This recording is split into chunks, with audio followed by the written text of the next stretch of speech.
And away we go. Welcome to Bottom of the Pint. Larry Krueger, John Lund during Giants baseball as we come at you. We're now starting tonight. We missed the top of the first, but the A's got out in the top of the first against Logan Webb. But welcome to Bottom of the Pint. Of course, the Krueg Show, brought to you by Pig and a Pickle, the best barbecue in all of Northern California. Check them out. They're in Emeryville. They're in Corte Madera. They're open 7 days a week from 11 a.m. till 8 p.m. or until they run out, and they do run out, so get there early, get some brisket chili. I'm also brought to you by Sharp Corner Sports Cards and Collectibles. They're at 205 Cypress Avenue in Pacific Grove, California, on the Monterey Peninsula. Call Anthony Catania. He's at 831-521-5264. And last but certainly not least, you'll see over John's head, you'll see Learn Key Upskill Academy. The show is sponsored by Learn Key Upskill Academy, which is an online learning platform designed to get you job ready in 6 months or less. And they offer a bunch of different certification programs to help you take that next step in your professional career. Flexible online learning and industry recognized certifications, and you can build skills that employers are actually looking for with the support of a U.S.-based student assistance program. So don't wait to invest in your future. Click the link in the description of this live stream and visit upskill.learnkey.com to start today. And thanks to Learn Key Upskill Academy for being a proud sponsor of the Krueg Show. John, good to see you, man. We're a little Friday night, Giants A's, J.P. Sears against Logan Webb. Giants batting in the bottom of the first. Nothing, no score yet. And I'm starting today. I've got the Heineken glass, but I've got the hazy IPA. Oh, that's a nice hazy right there. That's beautiful. Little hazy IPA. Very nice. Very nice. To get us rolling. And we'll see how many super chats it takes. To get a chug? To get a chug. Well, we almost have to start, and as Elliot Ramos gets into the box, and it's great seeing Giants and A's, and I know it's bottom of the pint, so we'll get a ton, like you said, into Giants and A's, and it's still the Bay Bridge series to me, even though they don't have that dumb trophy that Brody Brazil came up with years ago, and they're up in Sacramento. But I'm looking at this, it's still A's and Giants to me. I know that you and I have had this conversation. I've been to Raiders and Niners games in Las Vegas. Those aren't Raiders and Niners games. Those are a bunch of people that are, from casinos and a bunch of fat cats and everything. This is still A's and Giants. But the big news, obviously, today, and we won't ignore it tonight, is Brock Purdy signs a deal. I mean, that's the biggest news in a long time. And I know the Warriors just got knocked out, and everybody's talking about that. But the fact that Brock signed a 5-265 with 181 guaranteed, I think is the story of the day. Regardless, I know it's Giants A's, and we will do bottom of the pint tonight. But huge news, Brock Purdy getting that deal done. Yeah, no, and we're going to talk a lot about it. In fact, it's like I think it's a real good deal for the Niners. I mean, I think the 49ers got a really good deal on Brock Purdy, especially as it relates to the cap. I mean, Purdy gets $53 million AAV. And if you look at what percentage that is of the salary cap, it's 18.9% of the 2025 salary cap. That makes him the 14th highest paid quarterback in percentage of cap at signing. So it's not that he's, yes, is it a lot of money? Sure. But it's not, Flores grounds out to first base for out number 2. But it's not that, to me, this is the fact that he's the 14th highest paid quarterback in percentage of cap at signing, shows that he left a lot on the table and that he left a lot for this team to be built up around him. And I think it was smart on his part and on his agent's part to take that approach. The most money in this situation, when you're talking about a sport like football where you need help, is not necessarily the best. I mean, you want to get as much as you can, but also leave enough for your team to build a championship core. And I felt like the way they structured this, the AAV is $53 million. That's pretty reasonable. Yeah, it's the same amount that Jared Goff got. He actually got Tua did 53.1, so it's a little bit less than that. I agree. I think that what happened here was Brock Purdy said to his agent, and a lot of times, there is the complication comes in is, yeah, the agent works for the player, but the agent also has to tell the player that, look, I've got to get you as much as I can for my business. there's a players union here and you've got to get, you're the latest, so you got to get a certain amount of money too. I can't just take this deal and, you get $40 million and then nobody wants to sign with me anymore. And the players union's pissed off, and all those things matter. But I think what you just pointed out is extremely accurate, which is it tells you that Brock Purdy said, look, man, I understand. Let's find the happy medium here. And he didn't necessarily give him a hometown discount because he's not from here.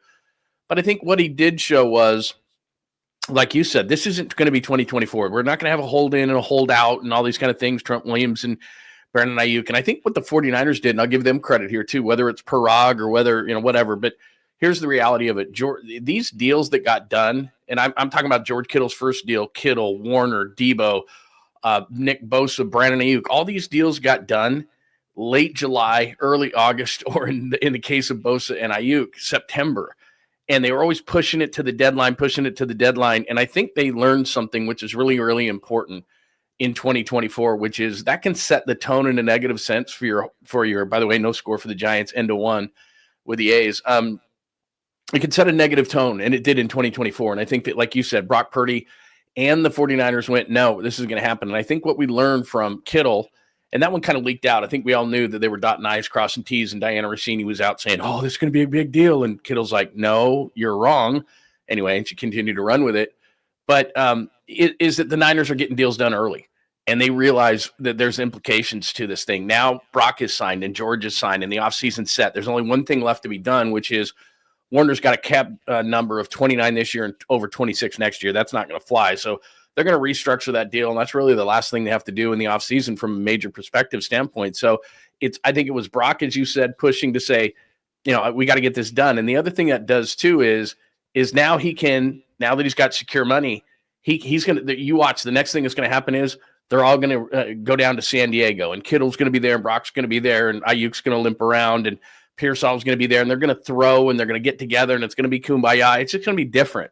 And I'm not, is that going to mean that they're going to be better this year? Maybe. But the fact is that they're having a much different, as much as everyone wants to complain, as far as signing their own than a year ago, because that tone was set with Ayuk, how weird that was, and Trent, how weird that was.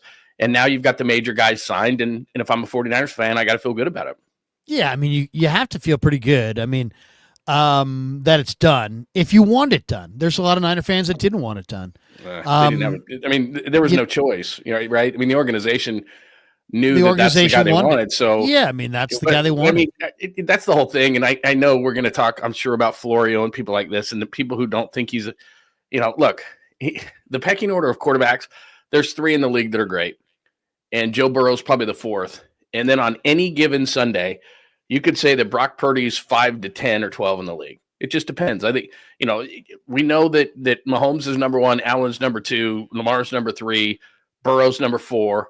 And then beauty becomes the eye of the beholder. Sometimes it's Stafford, sometimes it's Jalen Hurts, sometimes it's, but Brock is in that conversation of the next group after the really good 4.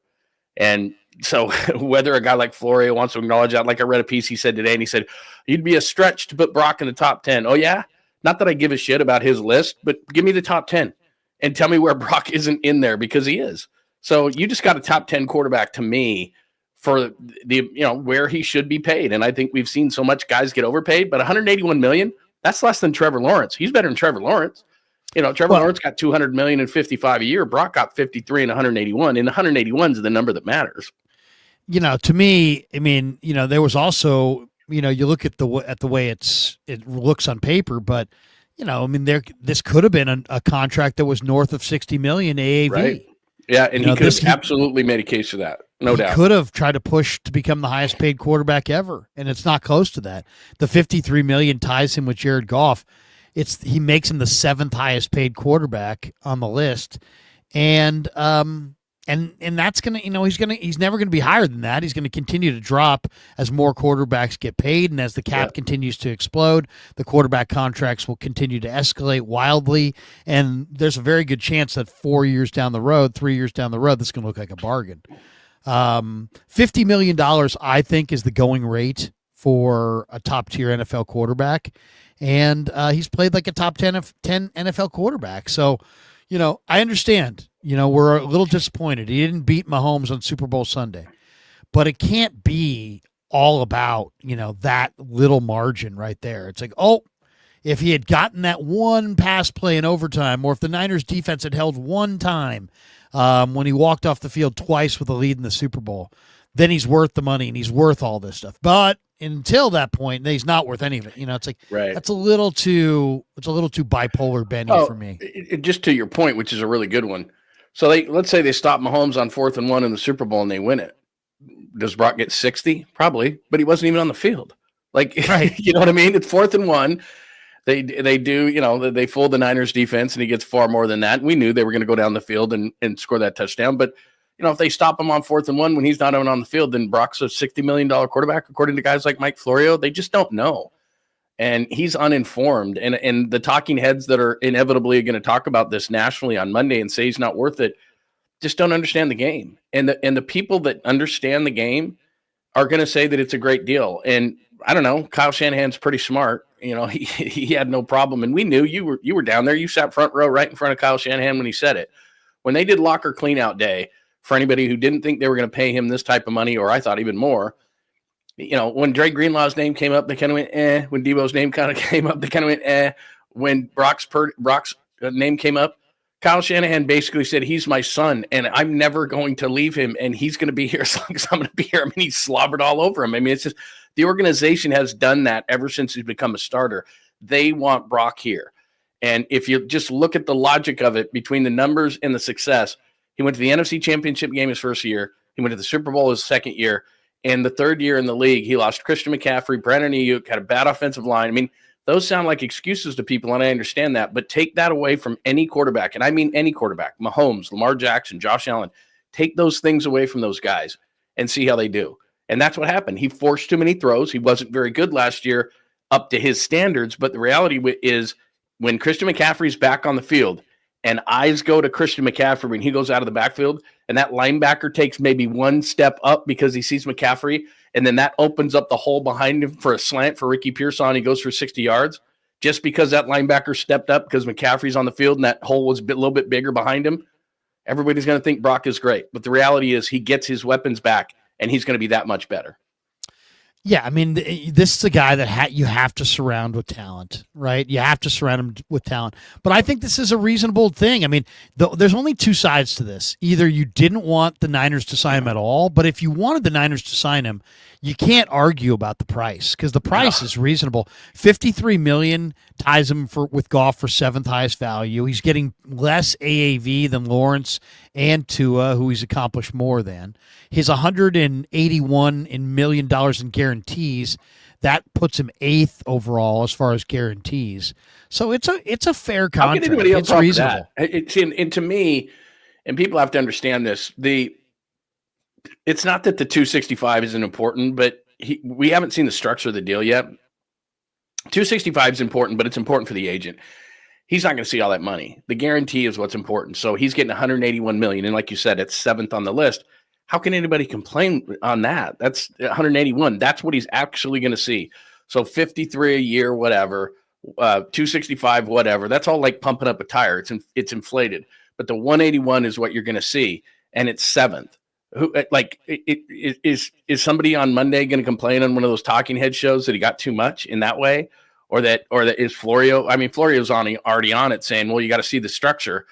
Well, from what I've heard, the structure is the first year it's only going to be about a $10 million cap hit.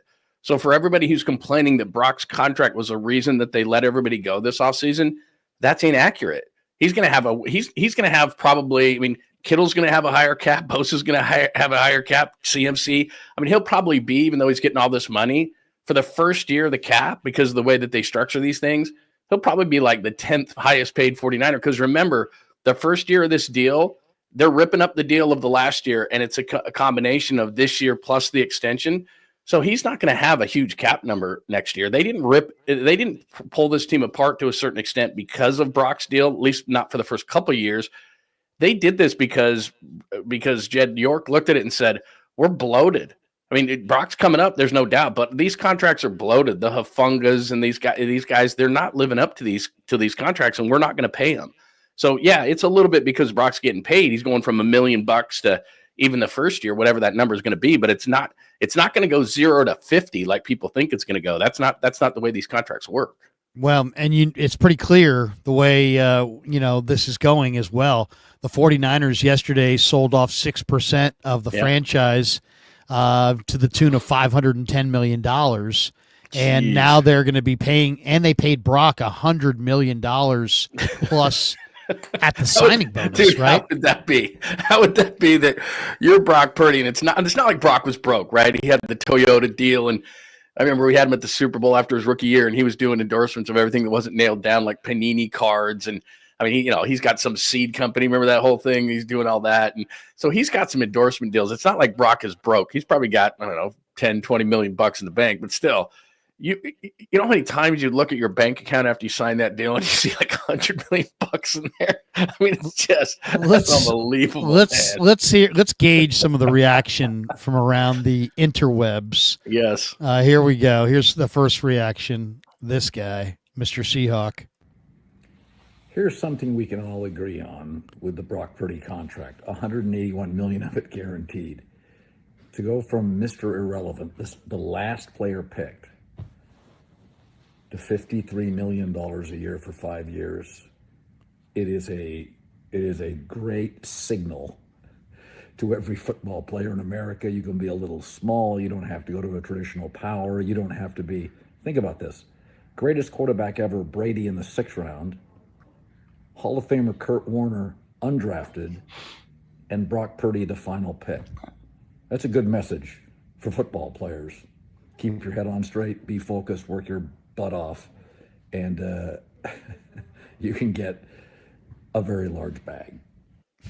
Somewhat subdued Cowherd. Yeah, Cowherd was bugging the shit out of me before. Yeah, Let me play this other Cowherd, which is annoying as hell.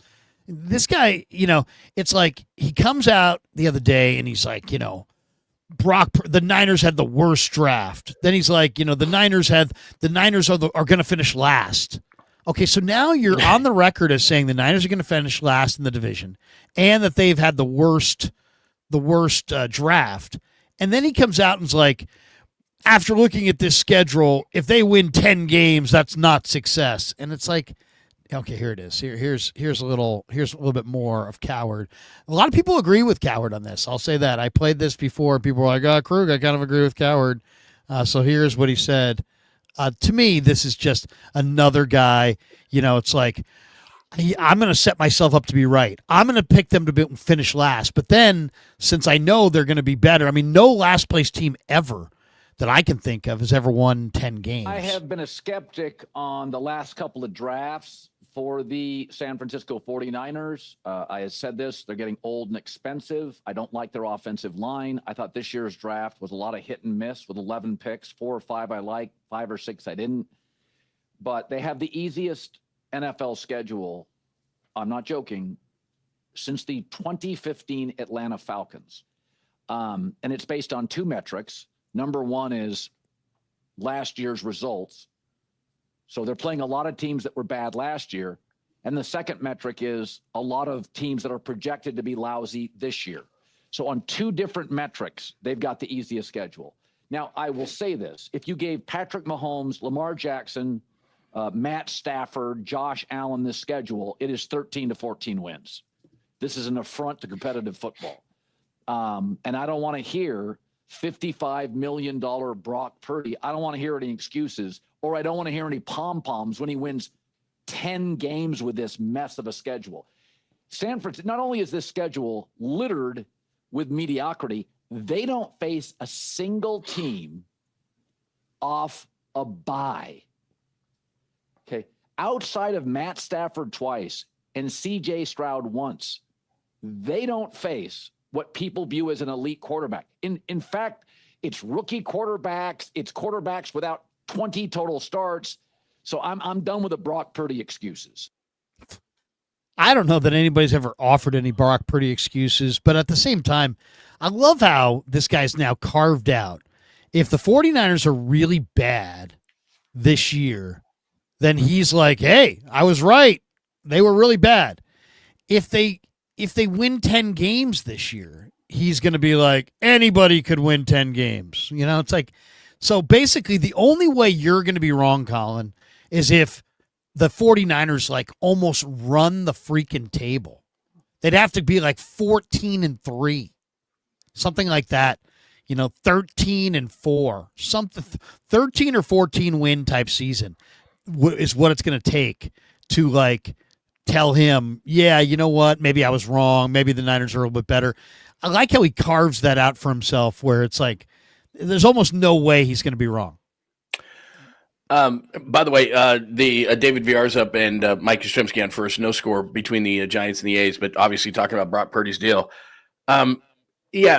Look, it's the NFL. We know how difficult it is, and you never know what anybody's going to do. So if they win 10 games, that's a big deal. What I think is funny about it is, and what it does is, and Stephen A. is guilty of this in a lot of the morning shows, they just don't do their homework. This schedule's been out for a long time. It just hasn't been out in order. We knew who they were going to play at home. We knew they're going to play on the road. So why are you just coming up with this today?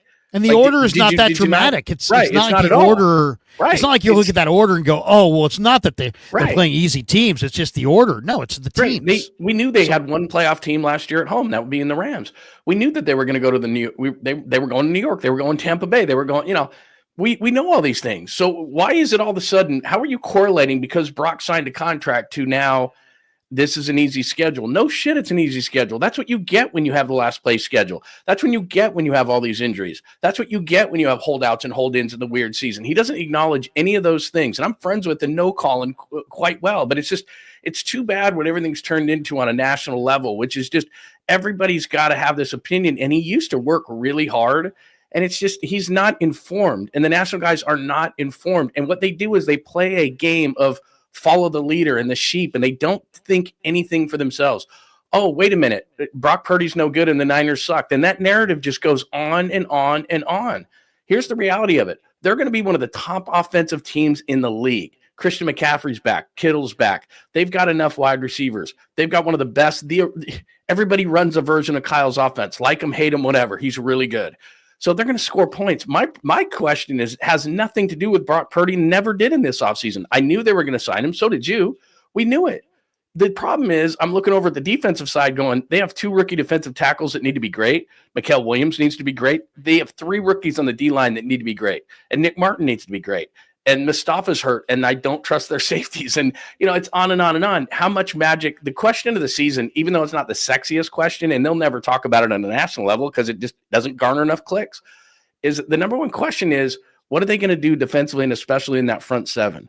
Because they're going to count on 4 guys in the front 7, in the 3 defensive linemen I just mentioned, and Nick Martin. Those are the guys the key to the season, not Brock. Brock's going to be fine. Brock tried to do too much last year because he had so many injuries. McCaffrey's got to be healthy. Ayuk's got to come back at some point. Jennings is good. Pierce, I have trust in. They're going to score points. They're going to be fine. It's just, can they stop anybody? I know it's not sexy, but if the Niners can stop somebody, guess what, Colin Cowherd? Not only are they going to win 10 games, I'm not going to want to see them in the playoffs either because they're a veteran team. They're going to be one of those teams like the Warriors where they're going to make the playoffs, and there's going to be a team like Philadelphia or Detroit or somebody like that that's had this amazing season. They're going to win 12 or 13 games. And you know what their reward is going to be? The Niners coming in. You think they're going to be nervous about that? They are, because you're not going to want to see. I don't care. They're going to win 10 games, might win 11 games. They're going to go to the playoffs. And everybody all season long, including Howard and all these dumbasses on the national level, Niners suck. They haven't proven anything. They haven't played anybody. Guess what? They're going to play somebody in the playoffs, and that team is not going to enjoy it. I'm not saying they're going to win. I'm saying I don't want a veteran team with Super Bowl and playoff experience coming into my house to ruin my 14-win season, because that's exactly what they could do. Drive to the gap in right center. Looks like Jung-Hoo Lee kind of stumbled out there. Looked kind of awkward. I don't know. I got to give the A's credit, man. They do have a nice young team. Like Nick Kurz just got out, and what Soderstrom is doing, and Lawrence Butler, and all. They do have a fun team. You know what I mean? They do have a bunch of young guys that if they ever did make it to Vegas, which I don't know if they will, but they could have a nice young team in the next few years, especially offensively. No, seriously. I mean, they hit. This is going to be a tough series for the Giants, too, by the way. This is not going to be an easy series. This is a good pitching matchup, by the way. I know we're going to talk a lot of Brock, but this is a good pitching matchup. Sears versus Logan Webb. I like it. Giants have a unique hat. They got the Memorial Day hat. Is that a Memorial Day? Yeah, they both have the Is it a military? I don't know what that is, but yeah, both of them are wearing that hat. That's this weekend. Looks like a little like a camo, like a kind of a camo hat. Yeah, exactly right. Back to reaction on Purdy. Let's hear a little bit more reaction. We got this one here. This is Robert Griffin weighed in on this. Let's hear what RG3 has to say about the Purdy contract. Here he is right here. RG3 on Purdy. Yo, we need to celebrate this story of Brock Purdy. This man earned every single penny of his $265 million extension, and he's one of the most underrated quarterbacks in the entire NFL. But for some reason, it feels like people want to hate on him. This guy led the San Francisco 49ers to 2 straight NFC championship games and a Super Bowl. And you'll say, oh, but he had all this talent around him. Who didn't? Did you see who Jalen Hurts won the Super Bowl with last year with the Eagles? That might have been one of the most stacked teams in NFL history. But the quarterback still gets the credit because he is the one that is leading the charge. He's leading in the locker room. He's leading on the field. And Brock Purdy was able to lead the San Francisco 49ers almost to the promised land. That's why now we should celebrate the fact that he's a $53 million a year man when he used to be the last pick in the NFL draft. That's a story worth celebrating. All the things he had to overcome. Oh, he's not tall enough. He doesn't have a strong enough arm. He can't make enough plays. Well, I called games for Brock Purdy at Iowa State. I knew that was false. I watched him. The man is an athlete. He can make plays in open space with his feet. Is he Lamar Jackson? No. But who is? And he throws with rhythm and timing. He understands spacing. And even though he might be a little bit on the shorter side, his game is very, very tall. So I'm excited and happy for Brock Purdy. And I think the one thing for me as well that really sets him apart, just for me personally, I don't know how you feel, but for me personally, he's a man of God. And he puts God first in every single thing that he does. And I absolutely love to see that. Love watching these young men go out here, make their dreams come true, and gain generational wealth. I don't think that Brock Purdy should be hated on as much as he is, but I know that his story is one that is worth telling. Never give up on your dreams. Never let somebody tell you that you can't do something. Brock Purdy is an example of that. Congratulations, Brock. Congratulations to you and your family. You earned this, and I look forward to seeing what you do with the San Francisco 49ers this upcoming season and 10 years into the future. Yeah, nice. Nice little speech there from RG3. I will say this, I walked up to Brock Purdy after, in the beginning of, I guess it was training camp. It was training camp in his rookie year. And I walked up to him and I told him, I said, hey, man, I wasn't a big fan on draft day, but a buddy of mine who was a big fan of yours sent me, a whole breakdown video, and he won me over, man. I go, I'm really a big fan of yours. I go, I know you're going to have a ton of success.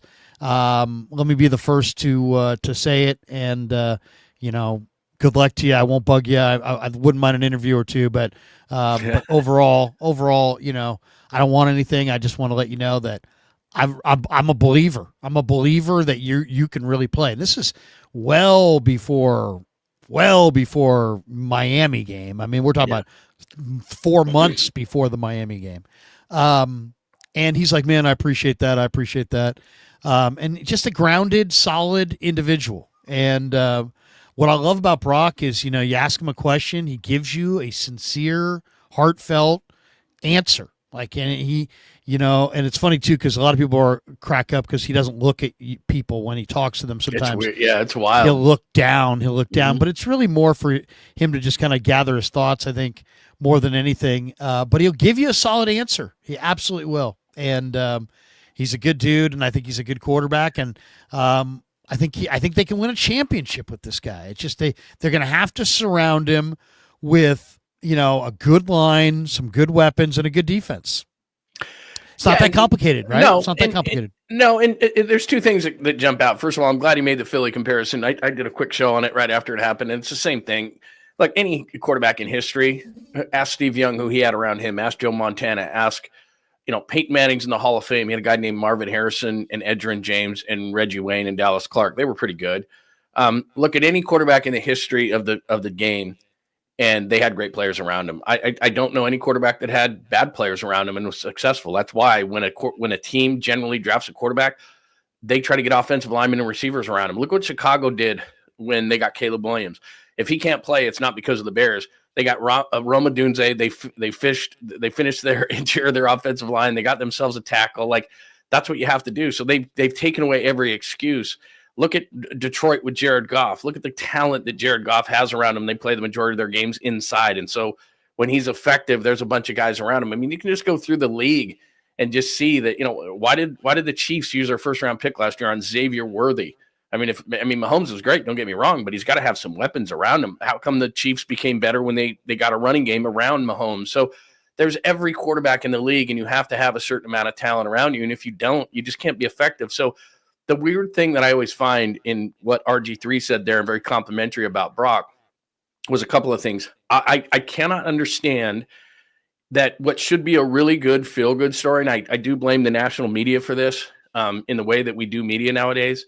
Why is it that a guy who's picked 262 and gets $265 million and works his ass off and is a really nice guy, and it's part of the reason you give a guy this kind of money, because he's not going to embarrass you. He's going to be the face of your franchise, and that's part of this whole thing of being a quarterback. So Brock does everything right, and he doesn't embarrass your franchise, and he works hard, and he's humble, and like you said, he's good to the media, and he does all these things that should be, a story that you'd make a movie out of. But for some reason, there's just this group of haters. It's national guys that are constantly taking shots at him, and I don't understand that standpoint. Cowherd said nice things, but I've heard him before, and Florio takes constant shots, and all these guys, they just don't. It's almost like they don't want the guy to succeed, and I don't get it. I understand if you don't like Deshaun Watson and some of the things that he's done, or certain guys that are a-holes to the media or whatever. We're human, and it's human nature to not like those kind of people. But Brock is great. So Brock as a person is great on the field, off the field. What a great story. Work hard. They draft the kid 3rd overall. He blows out, and you bring in Brock Purdy. What a great story.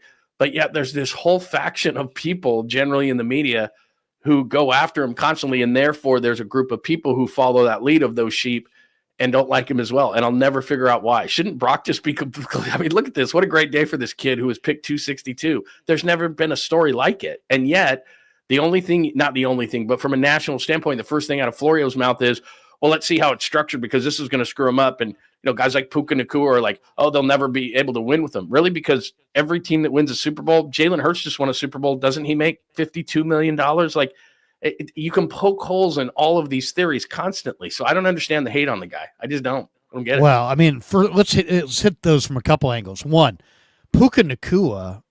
Dude, you broke the code. Do you not know the code? Did somebody not tell him the code? Right. You don't talk about other guys' money, and you never pocket watch somebody else. It's a bad look, and it's just bad form. So, and the players should be together, on that. They should all be rooting for one another to make as much as they possibly can. So that's one. Two, it is kind of crazy. This is nothing but a great story, and anybody who's turning this into a negative is hunting for the negative. Mm-hmm. This was Mr. Irrelevant. This was the last pick in the draft. And this kid, it's a great story. And yet, I don't know if it's because, let's just take the Niner fans, leave the national idiots out for a second. I don't know about you, John, but I run into a lot of Niner fans, and the first thing that hits me is, are you a football fan or are you just a Niner fan? Mm-hmm. And I see this a lot with the Giants. I see it more with the Giants, I got to be honest. There are more Giants fans who know dick about the rest of baseball than any, you know what I mean? I've never seen Giants fans know so much about the Giants and so little generally about baseball. And they only watch the Giants every day. And then people are like, the Giants offense sucks. Like, it's not that bad. No. Do you watch these other teams? Their offense stinks. They can't score. Mm-hmm. Here we are, another game. It's 3rd inning. They have no runs. Ramos is up, by the way, 2 on, no out in the bottom of the 3rd. So maybe we get a chance here to chug. We got a chug last possibility. Week, man, what was it? Did they even score? I don't even remember. I know they lost last week. We didn't get a lot of scoring in that game either. No, it was brutal. But I don't understand. Is it the Jimmy Garoppolo thing? Because there was a lot of Niner fans who were like, I believed in Jimmy, and Jimmy broke my heart. I believed in Jimmy, and Jimmy let me down. So I'm not going to believe in Brock. So I think there's some fools who are like, they can only think, in recent Niner quarterbacks, and that's like their entire scope, and it's just too narrow. Okay, so there's that group. Then there's the group that's also like, I wanted Lance. I wanted Lance, right. and I was a Lance guy, and I can't go for Purdy because I told everybody in my neighborhood that Trey Lance. So I'm anti Trey Lance. So I'm anti Brock Purdy. Think about it. This guy is loved by all of his teammates, loved by the organization, truly a man of God, a true good person too. I swear to God. Brock Purdy, I would say, is as good a person. He's probably a better person than he is a player. He's a really, really good person. And he didn't do anything to Trey Lance to make Trey Lance suck. And yet there are people that are he's like a very polarizing player, considering there's absolutely nothing polarizing about him. Yeah, that's a great point. He's the most likable Yeah. He is the most you would never believe, if you played a round of golf with this guy, if you met him at a baseball game, if you just ran into him on the street, nobody would ever believe that a guy this kind-hearted, this, consistently productive would even be anywhere close to this polarizing. He should be universally beloved. He should be. Yeah. What's so weird about it is, and you heard Cowherd say it, you heard on a national level, you don't hear it so much locally anymore, but on a national level, it's almost like Brock Purdy's middle name is Mr. Irrelevant, or Brock Purdy's last name is 262, And I think where it comes from is because where a lot of these guys get their information is, from agents or certain parts of teams. And a lot of teams don't like Brock Purdy because he makes them look bad. Because when you pass on Brock Purdy 7 times, and he gets picked 262, your owner comes to you, who doesn't know a whole lot, but comes to you and says, why the hell didn't we get Brock Purdy? Like, what are you guys doing down here that this guy can slip through the cracks 7 times and you didn't get him? So it pisses people off. And so then these national guys talk to these people, and they have a negative narrative towards them because it got them in trouble that they didn't pick them. And then they just can't get past this whole thing at 262. Like, to me, Trevor Lawrence, I didn't think he'd get less than Trevor Lawrence. Lawrence got $55 million guaranteed, and Lawrence got $200 million, or excuse me, $55 a year, $200 million guaranteed. I thought Brock would at least get that. Now, you brought up a great point to start the show. Part of this was Brock saying, look, I'm going to be able to take care of 10 generations of my family with $181 million. I'm not talking 265. I'm just talking the guaranteed money because that's what he's going to get guaranteed, $181 million. Okay, after taxes, whatever, California, kicks your ass on that and all that kind of stuff. Maybe he sees 90 to 100 million. He's got to pay his agent, so 80 or 90 million, whatever. It's a lot of money. And so I thought he would get 200 million. But the thing is, people don't have a problem with Trevor Lawrence getting the money. Trevor Lawrence hasn't been very good. Trevor Lawrence, they've done everything. They've drafted receivers. They signed Christian Kirk. They signed Evan Ingram. They brought in an offensive coach. Okay, they screwed up bringing in Urban Meyer, but then they brought in Doug Peterson. That didn't work. Now they're going to bring in Liam Cohen. They are constantly doing everything. They've overpaid for free agent offensive linemen down there in Jacksonville. They've tried to give Trevor Lawrence everything, and he hasn't played as well as Brock Purdy. They don't have success like Brock Purdy.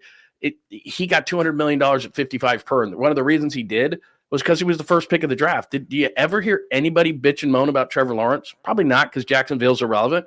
But none of the national hosts ever say, Trevor Lawrence should have been a lot better. Now, in that same draft, you got Wilson and you got Lance and you got Mac Jones, and those guys all busted completely. But I thought Trevor Lawrence was going to be a superstar. Started 4 years at Clemson. He was supposed to be the best quarterback prospect since Andrew Luck. Yeah, and I saw him just like you did at Levi Stadium against Alabama. I thought they won the national title. I thought this guy's going to be the next thing. I agree with you. I thought he was going to be Andrew Luck. Now maybe he's still going to be, but he hasn't been. And they've gone through like 3 coaches. They've tried everything they possibly can. And Brock's better. Brock's better statistically. Brock's won more games. Brock's head-to-head beat Trevor Lawrence. Trevor Lawrence is the first pick, so it's okay if he gets all that money. But because Brock's 262, people just can't get over it. They just can't, and it's going to happen for his entire career. And I think the only time they'll ever get over it, and even the Florios will make an excuse when and if it does happen, if he wins the Super Bowl and is holding that trophy, then a lot of people will let that go. But I think a lot of people still say he had all this talent around him. Maybe this would happen in the social media era with Joe, but like Joe had Jerry and John Taylor and Brett Jones and a great offensive line and, all great running backs and Roger Craig. And I mean, he had the ultimate as far as offensive talent is concerned. Does anybody talk about how Joe had all that talent and he wasn't very good? Because he was about the same size as Brock Purdy. I'm not saying Purdy's Joe. He's not. He hasn't won those things, and he doesn't deserve to be in that conversation. But I'm saying that quarterbacks have a lot of talent around him who are successful, and I haven't met one yet that has not had the talent. So Brock somehow gets criticized for being picked 262, criticized for having talent around him, criticized for being a good guy. It's just it's unbelievable. But criticized for the clothes that he wears to the game. Right. People are like, look at this dork. Look at this guy. Look at this guy. Look at this guy with the dungarees. Right. Look at this guy. He can't win. I will admit that I maybe have put out a meme or two of Brock Wait a second. Purdy, Deep drive to left. Granny. Now Wilmer Flores with the grand slam. We're gonna have to chug a full one for that. Oh, there we go. I'm gonna pop one. Wilmer Flores with the granny. See, I'm behind you, so that's good. Now I can watch for it. There it is. Wow. It's a no doubter. God, and JP Shear's having a good year. Here we go, Oh, Wilmer. man. I got to let this. Oh, no, that's going down fast. All right. Good. Perfect. Jeez, here's the Wilmer. Putting a 4 spot on him with no out. Nice. Dude, look at it. It says 7th career grand slam. Dude, thank God for him. I'm going to be really angry if I was going to have to watch Lamont Wade. What is he hitting, about $150 right now? God, that tells you about their lack of depth in the organization. And we're not negative on Fridays, but thank God he's playing first base and I don't have to watch Lamont Wade tonight. I'll cheers to that in addition to the grand slam, but very nice. God, I'm way behind. He still hasn't hit it yet. Here it comes right now. Yeesh, I got to get caught up here. I'm on an app. That's what it is. Oh, are you? Nice. Yeah, I'm on an app, so I'm a little bit behind here. Apologize. I got to get this thing up to speed here. 4-0 Gigantes. Very cool. Very cool. Did you already chug? Did I miss it? Well, I didn't chug it all. I just kind of slammed some of it. That's all right. There's nothing wrong with that. I'm gonna chug for a granny. You hit a granny. I know. I was thinking about it, but I also had. I already in the past when we've done this. In the past when we've had this, I've usually waited and ate dinner afterwards. But tonight I barbecued. I barbecued burgers for the kids, and I also barbecued a couple of kielbasa's. Oh, bro! A couple of kielbasa's and a bunch of burgers. I should have went to your house. For my teenagers, and nice. They like it when I make them. I made them cheeseburgers, and I that sounds so I good. leave them just a little bit undercooked, just a little bit undercooked. Yep. Like not like I don't cook it till it's like all the way through. Right. On the inside, it's a little pink still. I still love a little that, pink. man. My dad used to cook them that way. That's the way to go. And it's so amazing that we did some onion rings and come on, some fries. So you're a little full right now. So I'm a little full. So I the last thing I want to do is yak in the middle of. Yeah, you gotta let it settle a little bit. So that's classic. It's still riding a little high on me. Still riding a little high. That's a great way to put it. Yeah. All right, well, I'll do it. Here's to Wilmer. All right, here's to the granny for Wilmer. 4-0. It's bottom of the pint still, but still, you got Brock signing today. So here's to Brock signing the 265. Here's to Wilmer. God, that was right in his wheelhouse too. That low pitch. Here's to Krueg's barbecuing. Here's to everybody in the room. Welcome to another fine edition of the bottom of the pint. And it's only the third inning, so we didn't have to wait until I think last week. What was it, like 8th or 9th? I mean, we didn't get anything. Till late. Speaking so very nice. on the Giant front. Well, first of all, on the reaction more to Purdy, let me show this. This also is kind of cool. This is Debo. Debo reacted. He said, "Congrats, brother. Well deserved. Prayers, love at Brock Purdy 13." So Debo showing some love to Purdy. See, it's kind of like you said. You brought up a great point with Puka Nacua saying that. Like, I know he was on a podcast and he was getting a little loose or whatever like that. But, like, dude, that's a cardinal sin. That's one of the first rules is, like, at some point you're going to get paid. And you were, what was he, a 6th-round pick, 5th-round pick, whatever Puka was? Right. Like, dude, you know what it's like. You're not making the most money right now.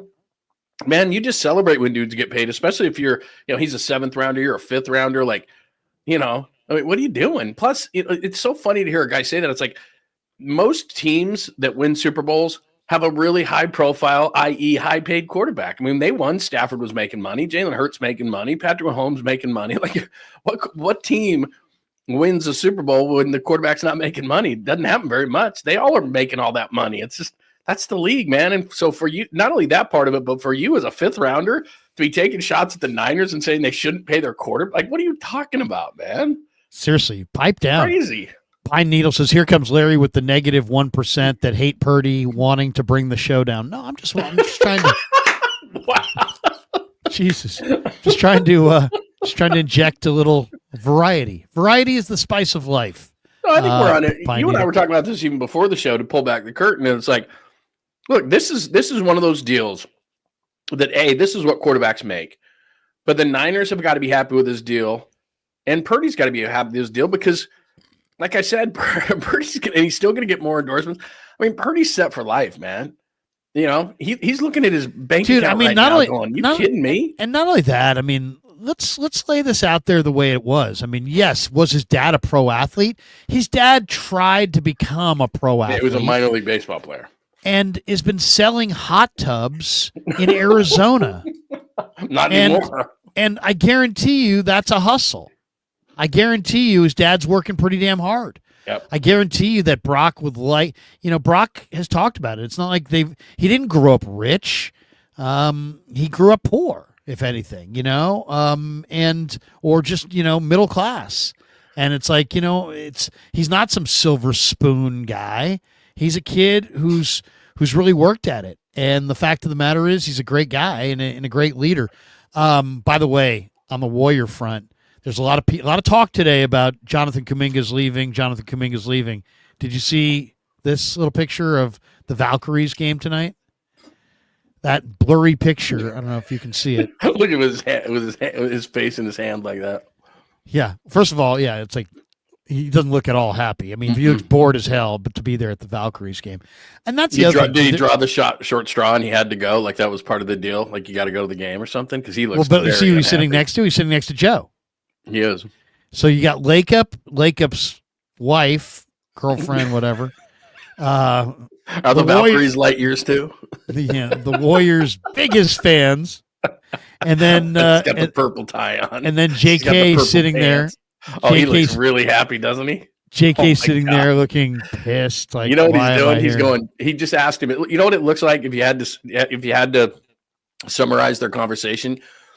Kuminga said, "So where are you trading me?" And Joe says, "I don't know if we're going to trade you." And he's pissed. He's just pissed. Why don't you come with me to the Valkyries game? We'll talk about it. We'll drink a couple $50 beers. Exactly. We'll sit courtside. I mean, and here's the other thing too. I mean, does a Valkyries a Friday night game at the Valkyries? You really got to go tie? Are you going? I guess tie? It's their inaugural game, so he's believe me.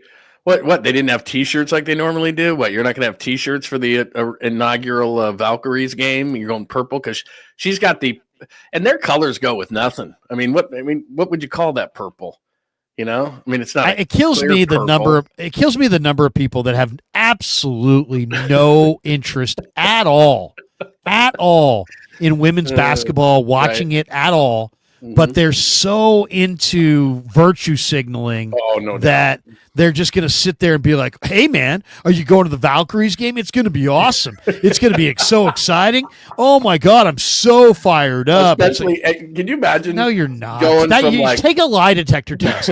Take a lie detector test. I don't think you're so fired up. Well, not only that, you're going from, in a matter of days, someone who's at that game right now, 2 days ago was at a Warriors playoff game playing for their life, right? It's like, the Warriors are playing in the playoffs against Minnesota.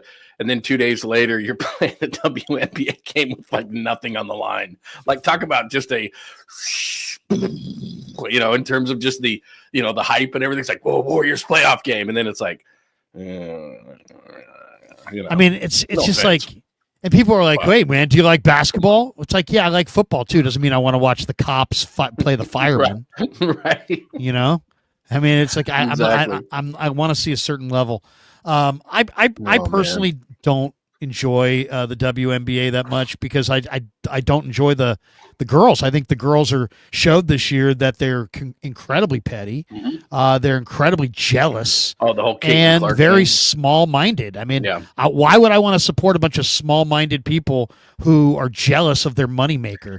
I mean, the one thing that you didn't find in the 80s, you didn't find a bunch of NBA players that were anti-Michael Jordan in 1985. That's what I was just going to say. Like, hey, you can further my sport and make me more money, then I'm all for it. I didn't understand that. I'll let you in on a little secret.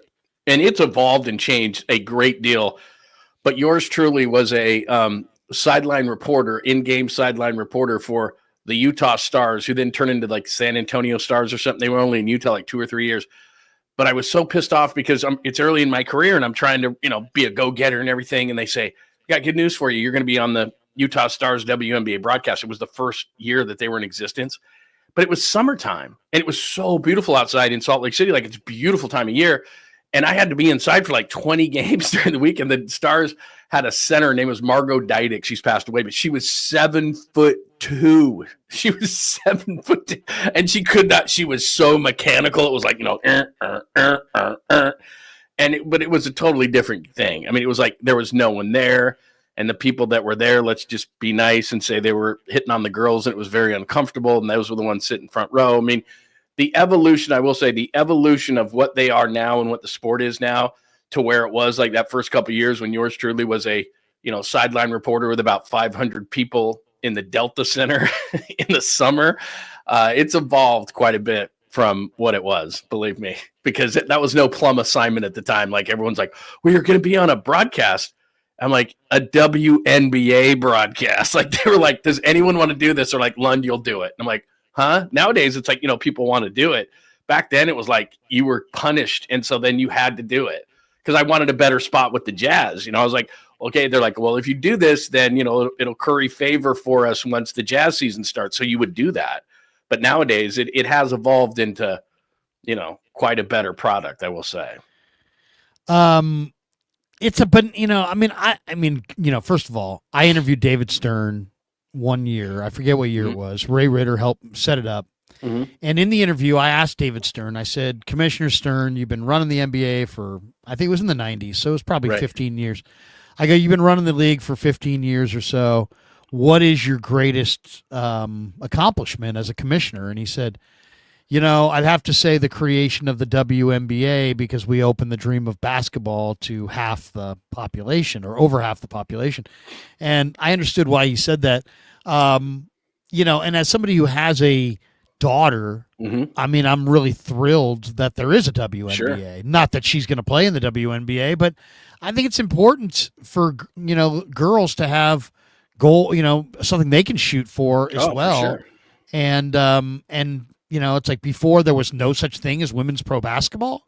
That seems like that should not be. And so I'm glad that there is a WNBA, but I'm also glad that it doesn't lean on me to keep it afloat, because if it did, they'd be out of biz. Yeah, it's because I don't want to watch it. And it has nothing to do with, I don't want to watch women's sports. I don't want to watch women's sports that women aren't good at. Like, I want to, if you find any high school basketball boys team, they're going to smoke the WNBA if they're really good high school basketball team. But like, if you take a high school track team, they're going to get smoked by our Olympic track team. Oh yeah. So like, for me, I like watching a women's track and field. I like watching women sprinting and hurdles and that kind of thing, because they're truly the best. When it comes time for, women's sports where they're not that great, it's like, I'd rather watch the McDonald's high school game, than watch a pro women's basketball game. Cause I like to see the power and I like to see the above the rim, and the women's game is exclusively below the rim. Yeah, and I think timing-wise, it's hard because you're right in the middle of the playoffs right now. And like I said, if you're a Warriors fan and you just 2 nights ago you went to to a playoff game where there's so much at stake, and then you turn around and look, it's cool. And I'm sure that they probably have a packed house tonight at Chase for their inaugural game. And like I said, I just think the photo he shows hilarious of Kuminga. He had to have drawn the short straw or something like that, because he looks like he'd rather be anywhere, especially knowing that, look, I'm getting traded. Because for those who don't know, and by the way, it's bottom of the pint, 4-0 Giants, grand slam by Wilmer Flores, Logan Webb on the mound in the fourth against the A's in what used to be the Bay Bridge series. But he he's getting traded. And I mean, it's 100%. It's not kind of is he going to get traded. He's 100% getting traded. He's their best asset to go get some size, which is clearly what they lacked in these playoffs. I mean, you look at the Western Conference, Minnesota, Houston has it. If they were going to play Denver or Oklahoma City, they have it. I mean, you got to go get some size. You got to go get a stretch. And he's the best guy to do it. And you know this. Behind the scenes, there's some issues with Kuminga and the Warriors. They just don't fit. So he's going.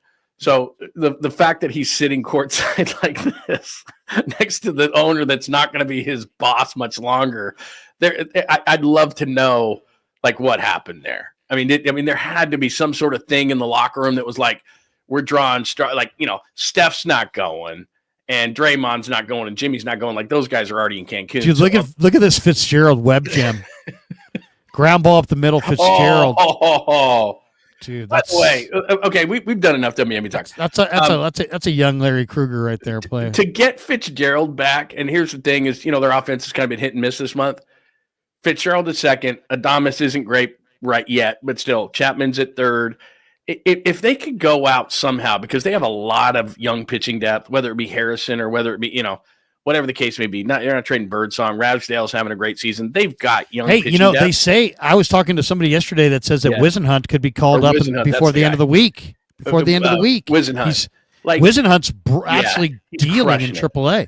So they've got young pitching there. And if you're going to make a trade at this point, you're going to have to vastly overpay. I understand that. But one of the things I was advocating, and, Milwaukee's not out of it, but Rhys Hoskins, Sacramento's own, is on the last year of his contract. He's 32 years old. A couple days ago, I haven't checked today, but he had an 805 OPS. He was on track to hit about 20 home runs. I'm not saying he's the greatest. He told Dave Fleming that he wanted to be a Giant. Well, the Giants didn't go after him. I mean, what the heck? He's in the last year of his deal. They got a mutual option for next year. He makes $18 million this year, so we're a quarter of the way through the season, so you owe him $12 or $13 million. Go out and overpay for Rhys Hoskins right now. Because could you imagine? Look at this team offensively. Rhys Hoskins at first. Fitzgerald is now back at second. Adames at short. Chapman at third.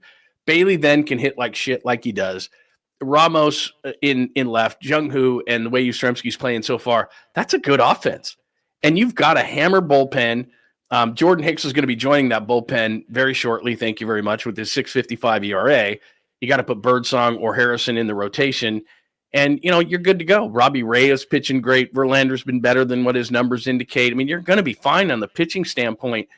You cannot, a quarter of the way in the season, be in the wild card. They're not going to catch the Dodgers. So now you're looking at the Padres and the Diamondbacks.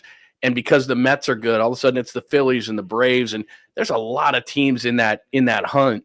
You can't sit here. We're a quarter of the way into the season. You can't have Lamont Wade Jr. at first base hitting $150. Like, you got to do something, man. I know that the deadline's not till July, and you'd have to massively overpay for somebody, but the Padres did it for Arise last year at this point. They traded for Luis Arise on May 4th last year. And, yeah, they had to overpay for him. But if I'm the Giants, I'm calling on Rhys Hoskins and going, all right, man, you guys aren't out of it, but you're going to be. I mean, the Cubs are much better than the Brewers. St. Louis is better than the Brewers. Like, come on, give us Rhys Hoskins. We'll overpay for him. But if you get Rhys Hoskins, man, offensively, and now that Fitzgerald's back, you're cooking with gas, man. Oh, dude, it'd be great. It's funny, though. If you say to Giants fans, go get Rhys Hoskins, and I just tweeted it out, Giants ought to go get Rhys Hoskins. And, of course, the fact that Wilmer just hit a granny, I'll probably get really roasted. But then he's the DH, I mean, right. I mean, you need them both. You need them both, and the season's a long season. But, Giants fans will be like, they don't need Rhys Hoskins. I want to share the screen here for this. This is RSF 49ers Raj, my man Raj, putting out Dre Greenlaw. Congratulations, brother, at Brock. They loved Brock, Purdy. Man. Those dudes, these guys loved Brock. Dre Greenlaw locker was right next to Brock Purdy's. Yep. And there was somebody who came out last week and was like, Dre Greenlaw's ripping Brock Purdy. And I retweeted it, and I'm like, look, I guarantee you that Dre Greenlaw is not ripping Brock Purdy. Because he had said, Bo Nix was something positive about Bo Nix. He plays for the Broncos. He's talking positively about his quarterback. But people were reading into it that him and Hufanga were ripping Purdy, and I'm like, oh my God, dude, what ignoramuses. It's like Greenlaw was like Purdy's like best friend on the team, pretty much. They literally were locker mates. Hufanga was on the other side. He was the next locker down. Hufanga and Greenlaw have nothing but total belief and good vibes about Brock Purdy. And yet people are like, they're ripping Brock Purdy. No, they're not ripping Brock Purdy. For anybody who thinks that everybody doesn't respect him, all you have to do is listen to Trent Williams. And I remember Trent would always come on with us from training camp. And the first story he ever told, the story because you've talked to Trent about it too. Yeah. The first story that Trent ever told me about Brock Purdy was he comes into the huddle for the first time. And it really is a situation of Clark Kent and Superman. So as you said, it would always trip me up because we'd go down to training camp and Brock would look at the floor the whole time. He'd ask Brock questions and he would stare at the floor the whole time he was answering questions. So you're thinking to yourself, how can this guy command a huddle? How can this guy be this how can he do that? It's so weird, but he's Clark Kent and Superman. So when he goes into that huddle, he's a totally different dude. And so when he went into the Miami game, Trent has told the story many times. Guys were talking and yapping and all this kind of stuff. And Brock Purdy right away goes, shut the fuck up. This is my huddle. Let's go. And everyone went, whoa. Like, damn. Like, dude, Ray McLeod told me that one of the very first days he'd ever been in the huddle with Brock Purdy, that Brock Purdy told him to shut the fuck up. He did. That's what he does. And so Trent has He's said like, that. yeah, Many man, guys Brock kind of told me off, man. So that's Brock. So off the field or even away from a huddle, he's a totally different dude. He doesn't talk like that. He doesn't act like that, but he knows that he's the quarterback and he knows he has a responsibility to the rest of that team. So Dre saying that, Demo saying that, dude, we've talked to Fred Warner about it. When he was a third stringer and nobody knew who that dude was and he was wearing 14, he was crushing them. It wasn't Trey Lance. It wasn't Jimmy Garoppolo. It was Brock, and Brock would come in there and the defense is like, who's this friggin' dude? And so that story has been told. I mean, this dude commands respect and has from day one, from defensive players, offensive players. So Demo's come out and said it. Dre Greenlaw, you said it. Like I've never spoken to a guy off or on the record that didn't love Brock Purdy in the way that he is. A lot of people respect him. That's what's so funny as we go back to this national narrative of what Brock is. That's the thing. Kyle loves him. The organization loves him. The players that play with him love him. I think that's kind of that's what people care about. And here's the thing about Brock too. And you've asked him this very question. We all have, and it's happened in national or in from the podium. Hey Brock, what do you think of what everybody says about you? He's like, I don't care. He's like, I care about what people in the building think, and everybody in the building loves the dude. Everybody. No question. I mean, he's genuine. And I'll say this too. This guy works hard. Some of the media on Thursday will bitch and complain. I'll be sitting there and be like, because we talk to these guys at like 2:30, 2:40, right. And then sometimes Brock doesn't come out to talk to us until 4:00 or 3:30. And some of these guys are like, hey, man, I want to get out of here. But you know what? It's because he's prepping. He's prepping to play. And this is what his job is. No, I mean, the guys, to me, I mean, he's the real deal. He's the real deal. Here is RSF 49ers. We'll share the screen on this. This looks kind of interesting. Looks like Raj put together a video of a little Purdy here. Here we go. Going deep for IU. Let's see what we got going here.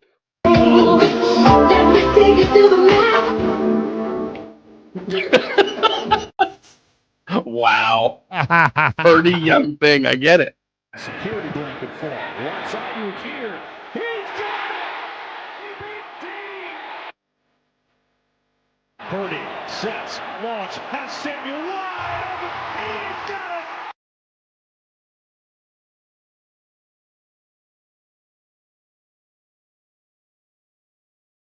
Looking, firing in, So caught. Coming. Purdy has it blocked. Floating one downfield for Kittle. He's got it.